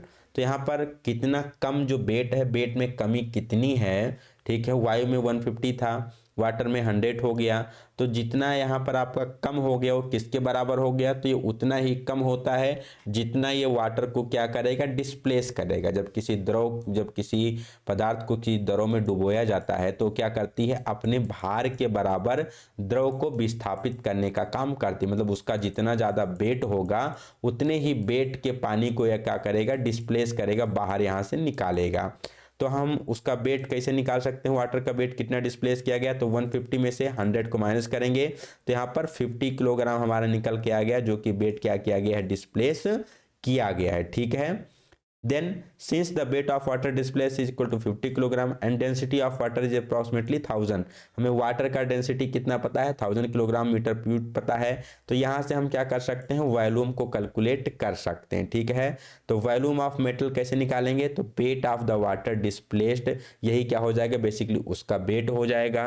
Density of water का कितना है, तो 1000 है, तो निकालेंगे तो यहाँ से हमारा वॉल्यूम कितना आ जाएगा, 0.05 मीटर क्यूब। यहाँ से हमें वॉल्यूम पता चल जाता है, ठीक है। इसको आप दूसरे शब्दों में कह सकते हो कि जब किसी भी पदार्थ, किसी भी धातु को किसी भी द्रव में डुबोया जाता है तो अपने आयतन के बराबर द्रव को विस्थापित करती है। Sorry for the mistake earlier, क्या करती है, अपने आयतन के बराबर द्रव को विस्थापित करने का कार्य करती है, ठीक। तो कितना यहाँ पर आ गया, 0.05 मीटर क्यूब यहाँ पर निकल के आ गया। तो ये हमारी डेंसिटी पता हो गई, ठीक। अब यहाँ पर चूंकि वेट हमें पता था कितना, 150 किलोग्राम जो ईयर में वेट होता है वही उसका क्या होता है, एक्चुअल वेट होता है, ठीक है। ईयर में जो उसका वेट होता है उसी को क्या कहते हैं, हम उसका एक्चुअल वेट कहते हैं, ठीक है। एक बार फिर से आप इसको समझिए। यहाँ पर बेसिकली हमको क्या दिया गया था, हमको ईयर में वेट 150 किलोग्राम दिया गया था और पानी में वेट 100 किलोग्राम दिया गया था, ठीक है। अब कम क्यों हो गया, तो कम होता है जब हम पानी में डुबाते हैं तो यहाँ पर उत्प्लावक बल कार्य करता है। वो कितना होता है, जितना द्रव को विस्थापित करता है, अपने वॉल्यूम के बराबर द्रव को विस्थापित करने का काम करता है कोई भी पदार्थ। तो 50 किलोग्राम की कमी हुई, तो 50 किलोग्राम से हमने फिर क्या किया, यहाँ पर वॉल्यूम ऑफ मेटल निकाला। तो उसके लिए हमें 1000 किलोग्राम मीटर क्यूब पता है वाटर की डेंसिटी, तो उससे हमने डिवाइड किया तो हमको निकल के आ गया 0.05 मीटर क्यूब। तो ये हो गया हमारा मेटल का वॉल्यूम, और चूंकि जो वायु में भार है वही उसका एक्चुअल भार है। अब डेंसिटी क्या होती है, ठीक है, तो डेंसिटी क्या होती है, उसका घनत्व बराबर द्रव्यमान बटा आयतन। द्रव्यमान नथिंग बट जो वेट आपका ईयर में दिया गया है, वॉल्यूम 0.05 आ गया। इसको आप जब कन्वर्ट करेंगे तो टोटल कितना निकल के आ जाएगा, डिवाइड करेंगे तो 3000 किलोग्राम मीटर पर क्यूब यहाँ से निकल के आ जाएगा, ठीक। आशा करते हैं आपको समझ में आया होगा। थोड़ा बहुत कई बार यहाँ पर बोलते टाइम मिस्टेक हो जाता है फ्लो में, तो सॉरी फॉर दैट, आप लोग उसको नेग्लेक्ट कीजिएगा, ठीक। सबसे पहले यहाँ पर आपको क्या दिया गया था, आपको ईयर में वेट दिया गया था, वाटर में वेट दिया गया था। डिफरेंस करके यहाँ से हमने क्या, उसका वॉल्यूम पता कर लिया वाटर की डेंसिटी से डिवाइड करके। देन 150 को हमने डिवाइड कर दिया वॉल्यूम से, हमें पता चल गया 3000 किलोग्राम पर मीटर क्यूब इसका करेक्ट आंसर हो जाएगा। बढ़ते हैं अपने अगले क्वेश्चन की तरफ। Cap nut are used, cap nut का प्रयोग किसके लिए किया जाता है, तो कैप नट बेसिकली मान लो ये आपका कोई पार्ट है, यहाँ पर हमने नट लगा रखा है, तो यहाँ पर इसके हेड को सुरक्षित करने के लिए क्या करते हैं हम, यहाँ पर जो प्रोजेक्शन हमारा ऊपर है इसके हेड को सुरक्षित करने के लिए कैप नट का प्रयोग किया जाता है, to protect the projection of thread, ठीक। तो यहाँ पर जो थ्रेड की प्रोजेक्शन होती है उसको प्रोजेक्ट करने के लिए कैप नट का यूज करते हैं। बढ़ते हैं अपने अगले क्वेश्चन की तरफ। In zigzag riveting the polygon formation is, तो बेसिकली इस क्वेश्चन का मुझे एक्सप्लेनेशन नहीं मिल पाया था क्योंकि टाइम कम था, इसलिए हमने उतना ज़्यादा डिटेल में नहीं गए। थोड़ा हमने इसको सर्च किया, उतना प्रॉपर एक्सप्लेनेशन नहीं मिला। अगर आप लोगों को डिटेल पता है तो आप लोग लिंक डिस्क्रिप्शन में दे सकते हैं, जिससे सभी लोगों को यहाँ पर बेनिफिट मिल जाएगा, या आप टेलीग्राम ग्रुप में ज्वाइन करके वहाँ पर इसका डिटेल भेज सकते हैं। एज पर आंसर के अनुसार इसका ट्रेंगुलर सही दिया गया है। तो आप लोग देख लीजिएगा ये आंसर सही है कि नहीं है, क्योंकि मुझे इसका उत्तर करेक्ट नहीं मिल पाया है। ठीक है, तो आप लोग इसको अपने हिसाब से देख लीजिएगा कि उत्तर सही है या नहीं है। ठीक, या अगर इसका उत्तर हमें मिलता है तो बाद में हम टेलीग्राम चैनल पर इसको भेज देंगे या कमेंट सेक्शन में भी उसका डिटेल पिन कर देंगे। बढ़ते हैं अगले क्वेश्चन की तरफ। Which type of rivet is used for avoiding projection in assembly? तो जब भी यहाँ पर हमें क्या करना होता है, दो मेटल पार्टों को जोड़ते हैं, वहाँ पर हमें अगर प्रोजेक्शन को अवॉइड करना है तो किस प्रकार की रिवेट प्रयोग की जाती है? तो यहाँ पर प्रयोग की जाती है काउंटर सिंक हेड रिवेट। ठीक, किसका प्रयोग किया जाता है? काउंटर सिंक हेड रिवेट का प्रयोग किया जाता है, जो कि यहाँ पर आपको फिगर में दिखाया गया है। Next, Which among the following comes under machine safety category in workshop safety? तो बेसिकली बात किया जाए वर्कशॉप सेफ्टी में कौन सा यहाँ पर मशीन की सेफ्टी के अंतर्गत आता है? Do not leave the machine which is in motion, तो उसको आप basically do not leave the machine which is in motion, आपको अगर कोई मशीन गति कर रही है तो उसको छोड़ना नहीं है। ठीक है। Never lean on the machine, कभी मशीन पर ना आए, मशीन मतलब मशीन पर आप उस पर मतलब उसका सहारा लेकर ना खड़े हों।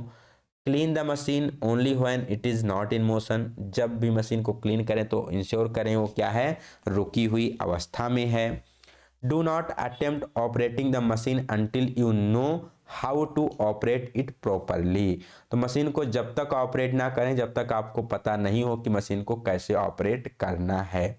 तो सबसे पहला अगर यहाँ पर देखें, do not leave the machine when it is in motion, तो एक्चुअली अगर इसके करेक्ट आंसर की बात की जाए तो यहाँ पर मेरे हिसाब से चार के चारों जो ऑप्शन है ये सही है। ये मशीन से संबंधित सुरक्षा सावधानियों से चार के चारों ऑप्शन आपके सही हैं। तो इस पर भी आप लोग ऑब्जेक्शन कर सकते हैं कि यहाँ पर मल्टीपल आंसर सही दिया गया है। ठीक है, क्योंकि मशीन जब भी रनिंग में हो तो उसको हमें छोड़कर नहीं जाना चाहिए। जब में मान लो कोई लाइट चली गई, कुछ और हो गया, तो यहाँ पर उसमें फॉल्ट हो सकता है। मशीन पर लीन होने से क्या हो सकता है? आपको भी हानि हो सकती है और मशीन को भी हानि हो सकती है। ठीक, और मशीन को हमें क्या करना है? जब वो मशीन मोशन में हो तो उसको साफ नहीं करना चाहिए, मशीन को भी नुकसान हो सकता है, प्लस जो यहाँ पर व्यक्ति है उसके साथ भी दुर्घटना हो सकती है।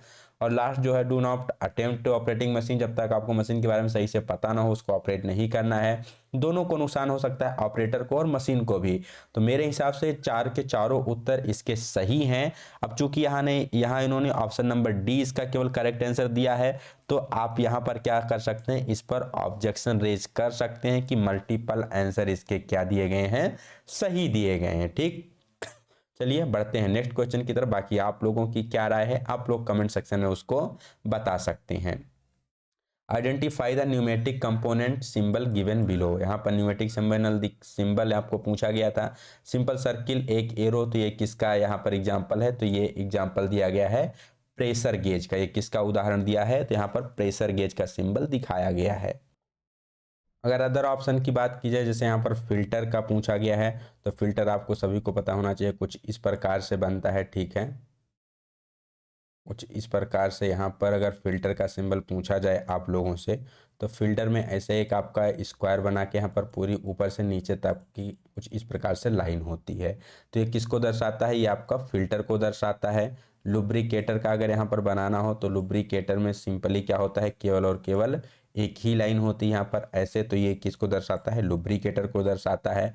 और अगर यहीं पर आपको किसको बनाना है? ड्रायर का सिंबल देखना है कि ड्रायर का सिंबल कैसे होता है, तो ड्रायर में कुछ बेसिकली यहाँ पर हॉरिजेंटल आपकी डॉट लाइनें कुछ इस प्रकार से होती हैं, जो कि किसको दर्शाती हैं? ड्रायर को दर्शाती हैं। तो ये तीनों आपका स्क्वायर शेप में होता है, प्रेशर गेज आपका सर्कुलर शेप में होता है। चलते हैं अगले क्वेश्चन की तरफ। Lower critical temperature for plane carbon steel, तो किसी भी कार्बन स्टील के बारे में बात की जाए तो लोअर क्रिटिकल टेम्परेचर सभी के लिए क्या होता है? 723 डिग्री सेल्सियस। आपका स्टैंडर्ड टेम्परेचर सभी के लिए सेम होता है। Next, which drill jig is ideal for drilling thin and soft workpiece for avoiding bending, तो यहाँ पर थिन एंड सॉफ्ट मटेरियल के लिए पूछा गया है, तो इसके लिए किसका प्रयोग किया जाता है? सैंडविच जिग का प्रयोग किया जाता है। Box jig basically small component के लिए यूज करते हैं। ठीक है, प्लेट जिग बेसिकली आपकी इसमें बेस प्लेट नहीं होती, सीधा ऊपर यूज कर लेते हैं। ट्रोनियन जिग एक प्रकार का स्पेशल जिग की कैटेगरी में रखा जाता है। तो इसका करेक्ट आंसर आपका सैंडविच जिग हो जाएगा। ठीक है, सैंडविच जिग सॉफ्ट और थिन मेटल के लिए। ठीक है, trunnion jig basically drilling reaming normal operation के लिए। आपका बॉस जिग छोटे जॉब के लिए, जब मल्टीपल डायरेक्शन से आपको काम करना हो। प्लेट जिग बेस प्लेट नहीं होती इसमें, आपका बेसिकली नॉर्मल प्लेट जैसी होती है। Moving to the next question, what is the name of the highlighted part of the hammer. तो हैमर में यहाँ पर ये मिडिल वाले पार्ट के बारे में पूछा गया है, तो इसको क्या कहा जाता है, तो इसको चीक कहा जाता है। और ये हैमर का वो पार्ट होता है जो कि सॉफ्ट रखा जाता है। ठीक, यहीं पर हैमर का बेट स्टैम्प्ड किया जाता है। कई बार यहाँ पर इसके बारे में पूछा जाता है, तो इसको क्या कहते हैं, आई होल। ये आपका पिन हो गया और ये आपका फेस हो गया। बाल पिन हैमर यहाँ पर एग्जाम्पल में आपको दिखाया गया है। Which among the following is respiratory PPE in safety? PPE का फुल फॉर्म क्या होता है, पर्सनल प्रोटेक्टिव इक्विपमेंट होता है।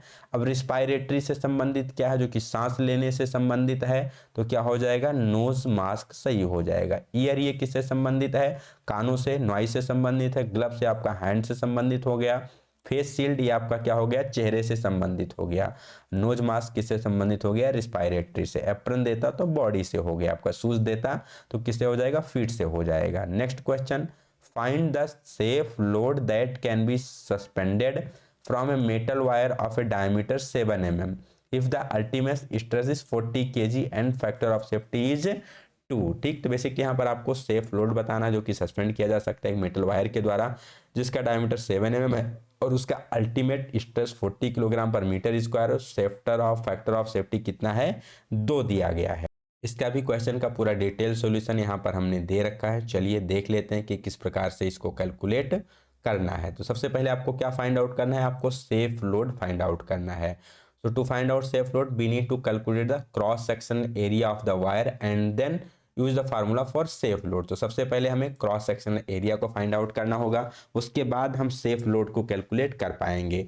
तो आपको क्रॉस सेक्शनल एरिया निकालना है। तो वायर कैसा है आपका, सर्कुलर शेप में होता है। अब सर्किल का एरिया क्या होता है, पाई आर स्क्वायर होता है या पाई d/2 उसका स्क्वायर कह सकते हैं। ठीक, तो यहाँ पर चूंकि डायमीटर दिया गया है तो ठीक, आर स्क्वायर, आर का मतलब क्या होता है, d/2, डायमीटर/2 उसी का स्क्वायर कर दीजिए।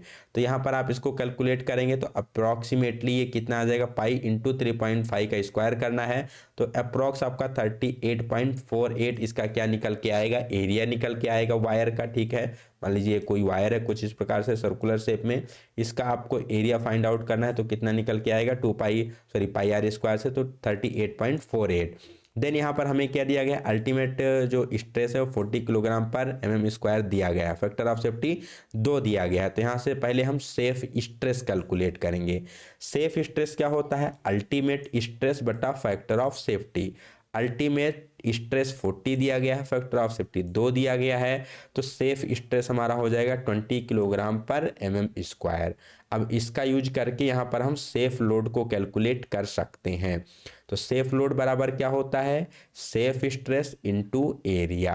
ठीक, सेफ लोड कैसे निकालेंगे, safe stress into area. Basically stress क्या होता है, स्ट्रेस बेसिकली क्या होता है, लोड बाय एरिया। ठीक, अब आपको स्ट्रेस निकालना होता तो लोड हो जाता बटा एरिया हो जाता। लोड निकालना है तो स्ट्रेस इनटू एरिया हो जाएगा, दोनों को मल्टीप्लाई कर दीजिए। अप्रॉक्सीमेटली आपका 770 किलोग्राम निकल के आ जाएगा। करना क्या था, सबसे पहले आपको डायमीटर जो दिया गया था 7 mm सॉरी जो यहाँ पर आपको 7 mm डायमीटर दिया गया था, उसके द्वारा यहाँ पर आपको सबसे पहले एरिया कैलकुलेट करना था। एरिया निकल के आया तो एरिया को बेसिकली यहाँ पर अल्टीमेट एरिया हो गया। फिर आपको सेफ स्ट्रेस कैलकुलेट करना है, अल्टीमेट स्ट्रेस तो फैक्टर ऑफ सेफ्टी से, फिर दोनों को मल्टीप्लाई कर देना है। 770 किलोग्राम इसका टोटल आ जाएगा। करेक्ट आंसर सेफ आपका वर्किंग लोड। ठीक, जो यहाँ पर करेक्ट उत्तर यहाँ पर दिया गया है। बढ़ते हैं अगले क्वेश्चन की तरफ। According to BIS, bureau of Indian standard, surface roughness 2 triangle, यहाँ पर 2 ट्रेंगल वाले सरफेस रफनेस की वैल्यू कितनी होती है, मल्टीपल टाइम आपके एग्जाम में पूछा गया है। तो 1.6 से 6.3 माइक्रोन तक ये होती है। ठीक, म्यू एम का मतलब क्या होता है, माइक्रोन होता है। आप सभी को पता है जो रफनेस ग्रेड होते हैं N1 से N12 तक होते हैं। N1 की वैल्यू 0.025 से स्टार्ट होती है, N12 की वैल्यू 50 माइक्रोन होती है। तो इसी प्रकार में सबसे पहले 4 ट्रेंगल, फिर 3 ट्रेंगल, फिर 2 ट्रेंगल, फिर 1 ट्रेंगल और लास्ट में आपका वेवीनेस का सिंबल होता है। तो इसको आप कैलकुलेट कर सकते हैं। करेक्ट आंसर कितना, 1.6 से 6.3 माइक्रोन तक इसका करेक्ट आंसर हो जाएगा। बढ़ते हैं अगले क्वेश्चन की तरफ। अगला क्वेश्चन क्या दिया गया है, नेक्स्ट क्वेश्चन है हमारा, the type of twist drills used for soft metal like aluminium is called. तो जब भी सॉफ्ट मेटल के लिए बात किया जाएगा तो सॉफ्ट मेटल के लिए यहाँ पर हम क्विक हेलिक्स एंगल का प्रयोग करते हैं या फिर लो हेलिक्स एंगल का प्रयोग करते हैं। इन दोनों में कई बार यहाँ पर हमारी कन्फ्यूजन हो जाती है, तो इसको आप थोड़ा अच्छे से समझिएगा। बेसिकली ये जो आपके क्विक हेलिक्स वाले ड्रिल होते हैं, क्विक हेलिक्स एंगल वाले, नॉर्मली 35 डिग्री से 45 डिग्री, या इसी को हाई हेलिक्स एंगल वाले ड्रिल कहा जाता है। इसका प्रयोग बेसिकली किया जाता है एल्युमिनियम हो गया, कापर हो गया, या फिर डाई कास्टिंग वाले मटेरियल हो गए। तो इन सभी के लिए प्रयोग किया जाता है क्विक हेलिक्स ड्रिल या फिर हाई हेलिक्स ड्रिल।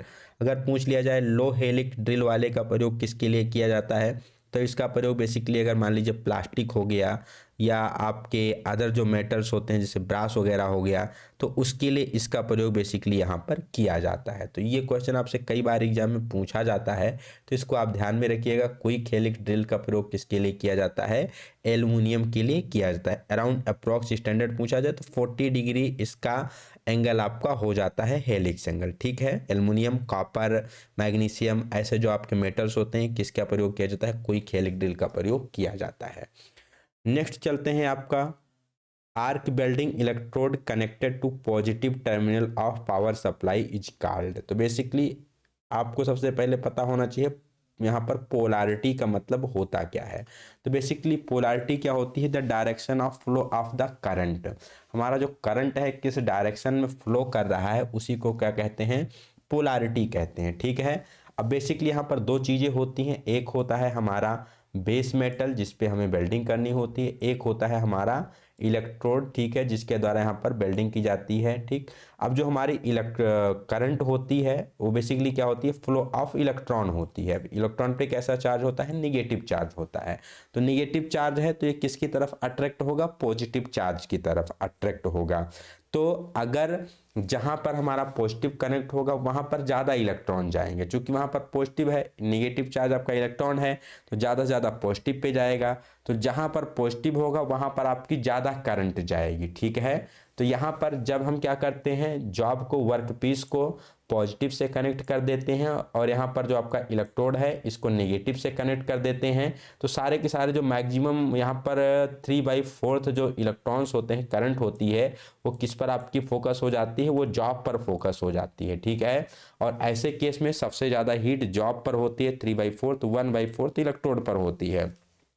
तो इसको कहा जाता है स्ट्रेट पोलैरिटी, ठीक है। इसको क्या कहते हैं, स्ट्रेट पोलैरिटी कहते हैं। इसी के अपोजिट में अगर बात किया जाए, इसी का अपोजिट इन द सेंस जो हमारा जॉब है इसको निगेटिव से कनेक्ट कर दिया जाए सॉरी फॉर दैट, जॉब को आप निगेटिव टर्मिनल से कनेक्ट कर दो और इलेक्ट्रोड को पॉजिटिव टर्मिनल से कनेक्ट कर दो, तो ऐसे में क्या होगी, जो मैक्सिमम हीट हमारी कंसंट्रेटेड होगी वो इलेक्ट्रोड पर हो जाएगी। तो यहाँ पर जो हमारा फ्लो हो जाएगा कुछ उल्टा हो जाएगा, तो इसको क्या कहते हैं, इसको रिवर्स पोलैरिटी कहते हैं। तो ऐसे में जो हमारा मटेरियल है इस पर हीट बहुत कम होगी, 1/4 ही होगी। तो इसका प्रयोग, रिवर्स पोलैरिटी का प्रयोग किया जाता है जब भी आपका थिन सेक्शन होता है या सॉफ्ट मेटल की बिल्डिंग करनी होती है। स्ट्रेट पोलैरिटी का प्रयोग किया जाता है थिक सेक्शन है या फिर हार्ड मटेरियल की बिल्डिंग करनी होती है, मोटाई वाले, तो यहाँ पर स्ट्रेट पोलैरिटी का प्रयोग किया जाता है। यहाँ पर दिया गया है कि पॉजिटिव टर्मिनल कनेक्ट है इलेक्ट्रोड से, तो इसको क्या कहेंगे, रिवर्स पोलैरिटी के नाम से जानेंगे। पोलैरिटी क्या है, direction of flow of current है। Next, how many number of cut will be there over a length of 10 mm for a 250 mm long bastard file. अगर 250 mm लॉन्ग बास्टर्ड फाइल है तो इसके लिए पूछा गया है कि 10 mm में कितने कट होने चाहिए। बेसिकली जब बात की जाएगी यहाँ पर आपकी बास्टर्ड फाइल की, तो बास्टर्ड फाइल का अराउंड 10 mm अगर लेंथ की बात की, जैसे आप 1 सेंटीमीटर कहते हैं, तो उसमें 10 से लेकर के 12 दांतों के बीच में यहाँ पर होते हैं, ठीक। तो अब प्रिसाइजली यहाँ पर इन्होंने 10 माना है, ठीक है, तो हो सकता है एज ए रेफरेंस कह लीजिए, बट 10 से 12 रेंज यहाँ पर दी जाती है कि 10 से 12 तीत यहाँ पर होते हैं, ठीक। तो 10 करेक्ट आंसर है, ठीक है। नेक्स्ट क्वेश्चन की तरफ चलते हैं। Which among the following cast iron types is also called ductile cast iron. कौन से कास्ट आयरन को डक्टाइल कास्ट आयरन के नाम से जाना जाता है, तो आपका कौन सा होता है, नोड्यूलर कास्ट आयरन। इसका बिल्कुल सही आंसर है, ठीक है। नोड्यूलर कास्ट आयरन को क्या कहते हैं, डक्टाइल कास्ट आयरन के नाम से भी जानते हैं।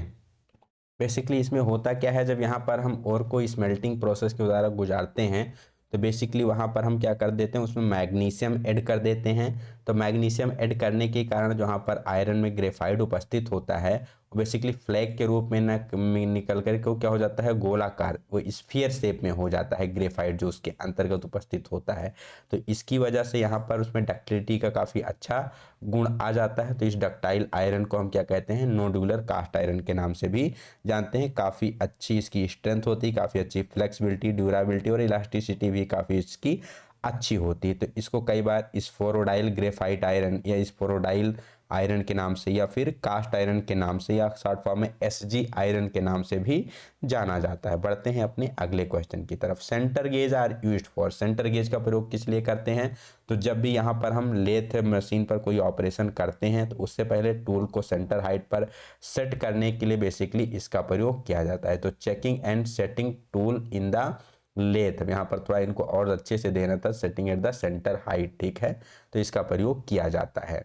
Next question, hardness of slip gauge should be, तो हार्डनेस कितनी होनी चाहिए, 60 प्लस होनी चाहिए। तो ऑप्शन यहाँ पर 64 HRC दिया गया है, करेक्ट आंसर है।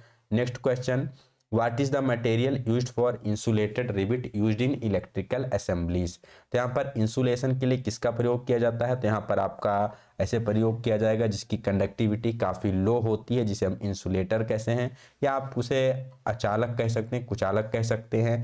तो यहाँ पर ऑप्शन दिया गया है नायलॉन, ये करेक्ट आंसर हो जाएगा, ठीक है। या नायलॉन के बाद आप कह सकते हो प्लास्टिक का यूज कर सकते हो, या फिर रबर का यूज कर सकते हो, वुड का यूज कर सकते हो। तो इलेक्ट्रिकल अप्लायंस है, असेंबली से, तो यहाँ पर नायलॉन इसका करेक्ट आंसर हो जाएगा। बाकी ये सभी सिलिकॉन, कॉपर, एल्युमिनियम, इन सभी में क्या होती है, इसकी कंडक्टिविटी होती है, तो इसका यूज नहीं करते हैं हम। The difference between the maximum limit of the size and the minimum limit of the size is called, तो इसको क्या कहा जाता है, इसको टॉलरेंस कहा जाता है। किसी भी जॉब का या कोई भी आपका साइज दे दिया जाए, बेसिक साइज, उसमें उसका मैक्सिमम लिमिट ऑफ साइज है और मिनिमम लिमिट ऑफ साइज है, उसके डिफरेंस जो उसके बीच का अंतर होगा उसको क्या कहेंगे, टॉलरेंस कहेंगे। जैसे मान लो कोई यहाँ पर डायमेंशन है 10 ± 1 mm है, अब इसका मैक्सिमम लिमिट क्या हो जाएगा, 11 हो जाएगा, मिनिमम लिमिट क्या हो जाएगी, 9 हो जाएगी, इनके बीच का डिफरेंस क्या है, 2 mm है। तो इसी को हम क्या कहते हैं, टॉलरेंस कहते हैं। मतलब इसको आप मैक्सिमम 11 mm में बना सकते हो, मिनिमम 9 mm में बना सकते हो। तो यहाँ पर आपको कितना दिया गया है, ऊपर नीचे होने के लिए कितना आपके पास रेंज है, तो 2 mm का रेंज है जो कि टॉलरेट कर सकता है, इसी को क्या कहते हैं, टॉलरेंस कहते हैं। Next question, for same cutting speed larger diameter will have, तो यहाँ पर देख लीजिए कटिंग स्पीड का फार्मूला क्या होता है, v बराबर पाई डी एन डिवाइड बाई 1000, ठीक है, पाई डी एन डिवाइड बाई 1000। तो अब यहाँ पर पूछा गया है for the same cutting speed, मतलब आप कटिंग स्पीड को चेंज नहीं कर रहे हो, ये क्या है आपका फिक्स कर दिया गया है। तो जब कटिंग स्पीड फिक्स है तो ये भी क्या होना चाहिए, इधर वाली वैल्यू भी हमारी क्या होनी चाहिए, फिक्स रहनी चाहिए। तो इस केस में अगर हम डायमीटर को बढ़ाएंगे, इंक्रीज करेंगे, तो आरपीएम हमारा क्या होना चाहिए, कम होना चाहिए, ठीक है। और अगर डायमीटर कम होगा तो आरपीएम क्या होगा, बढ़ेगा, क्योंकि इन दोनों का जो मल्टीपल है वो क्या होगा, एक कांस्टेंट वैल्यू है, चूंकि यहाँ पर कटिंग स्पीड बढ़ नहीं रही है। तो इस केस में अगर डायमीटर आपका बढ़ेगा तो आरपीएम क्या होगा, घटेगा। चलते हैं अगले क्वेश्चन की तरफ। The maximum interference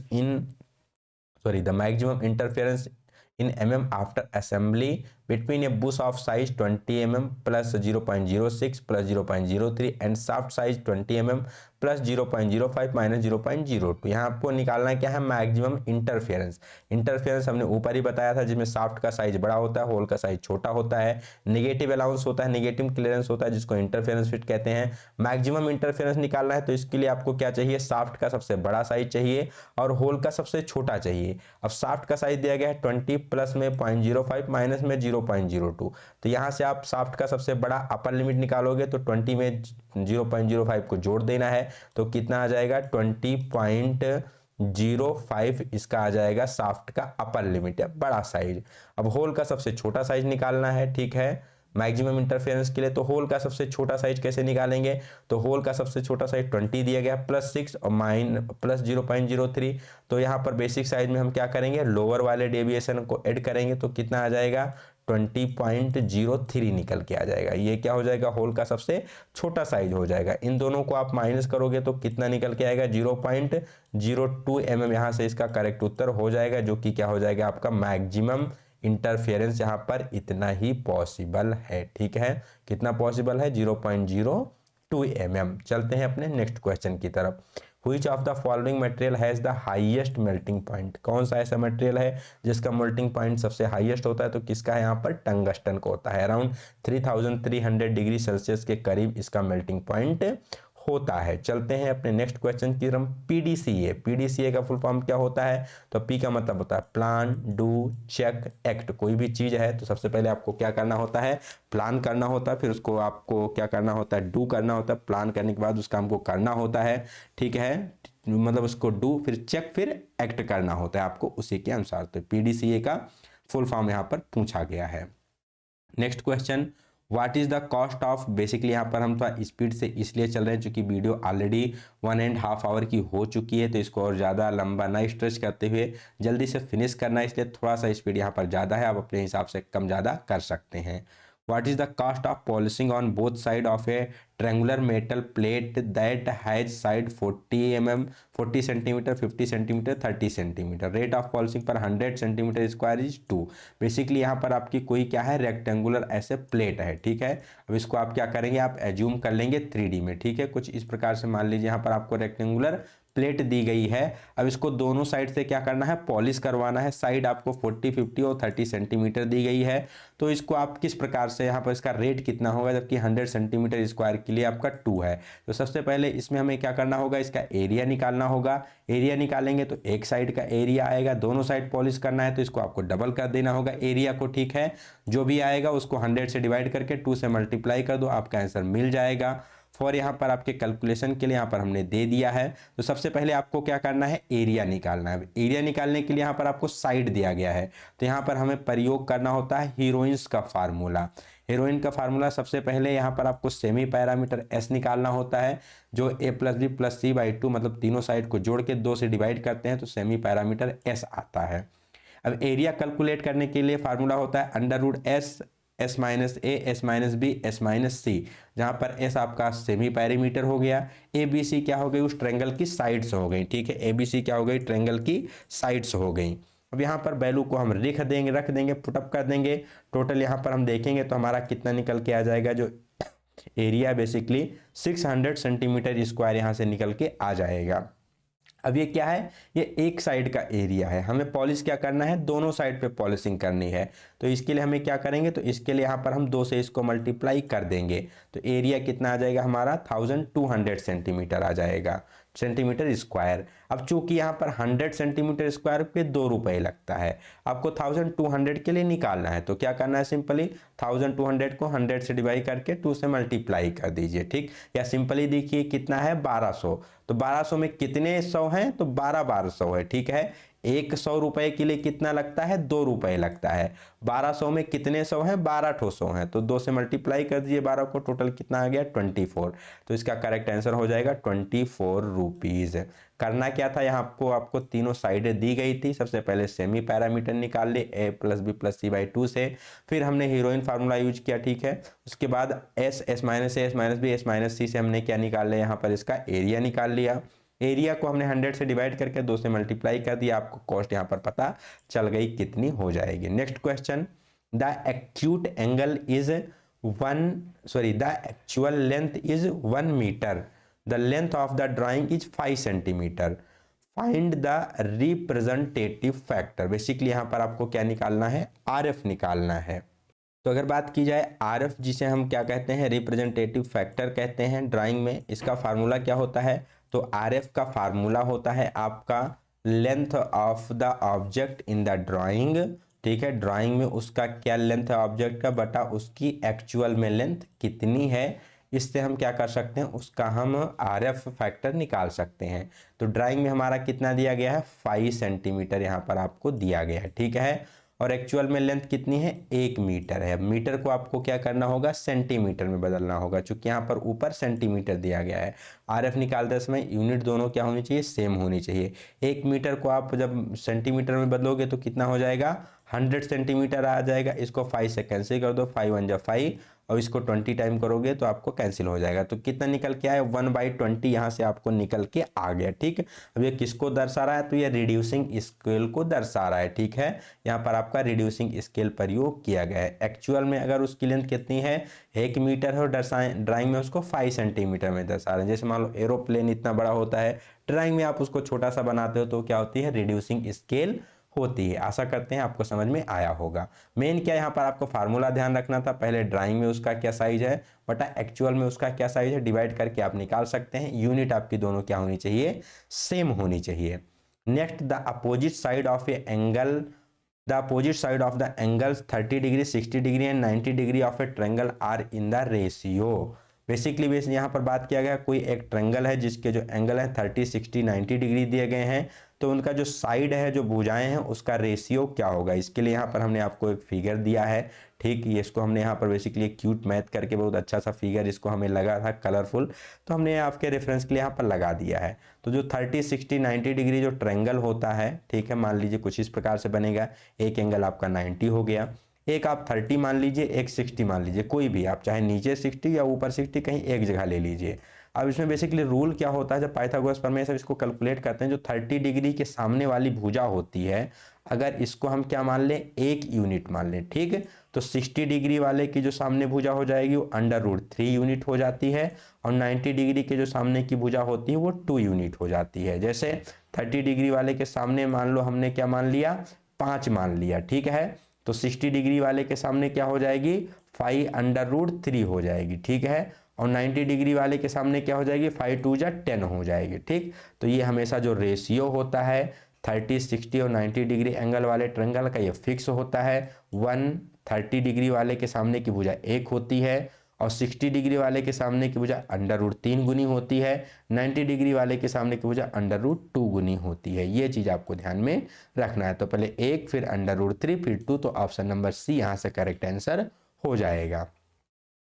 next question, what will be the volume of air with its pressure doubled and temperature half.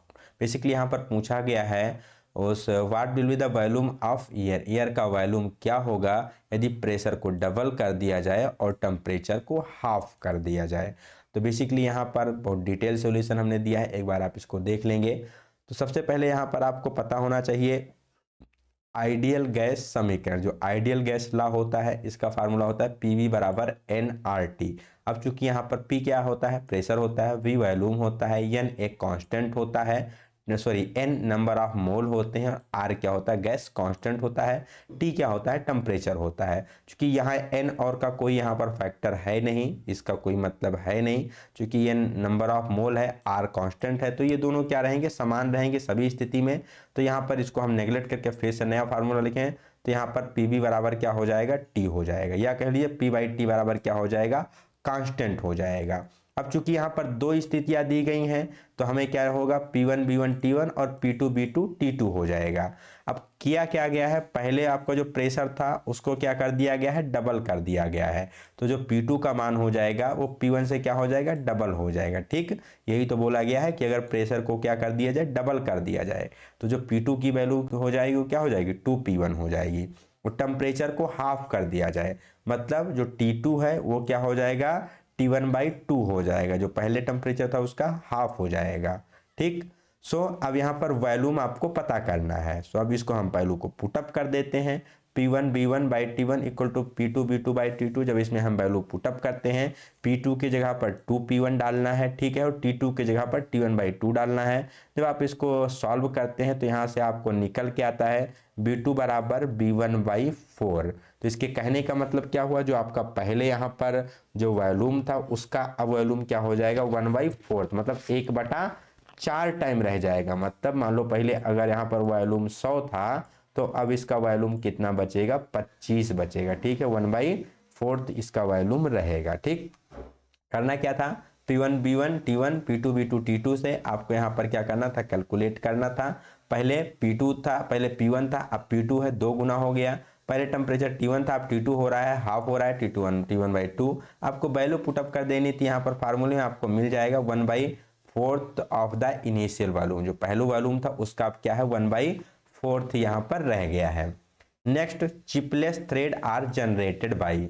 चिपलेस thread कैसे जनरेट किए जाते हैं? तो जो थ्रेड फॉर्मिंग टैप होते हैं बेसिकली ये क्या करते हैं, ये मेटल को रिप्लेस नहीं करते, मतलब मेटल को कट नहीं करते हैं, डिस्प्लेस कर देते हैं उसके स्थान से। तो एक थ्रेड फॉर्मिंग की मेथड होती है जिसके द्वारा यहाँ पर चिपलेस थ्रेड यहाँ पर जनरेट की जाती है। बिना चिप को रिमूव किए, मेटल को रिमूव किए यहाँ पर थ्रेड कटिंग की जाती है। थ्रेड रोलिंग मेथड भी इसी के अंतर्गत आता है। Next question, when a dimension is expressed 25 plus 0.035 minus 0.025 then what is the tolerance? तो बेसिकली यहाँ पर जो आपको टॉलरेंस एक प्लस में दिया हो एक माइनस में दिया हो तो दोनों वैल्यू को आप ऐड कर लो, यही आपका क्या हो जाएगा, टॉलरेंस हो जाएगा। ठीक है, ये आप क्या कर सकते हैं, या आप पहले उसकी अपर वैल्यू निकालो 25.035, ये क्या हो जाएगी, उसका अपर लिमिट हो जाएगा।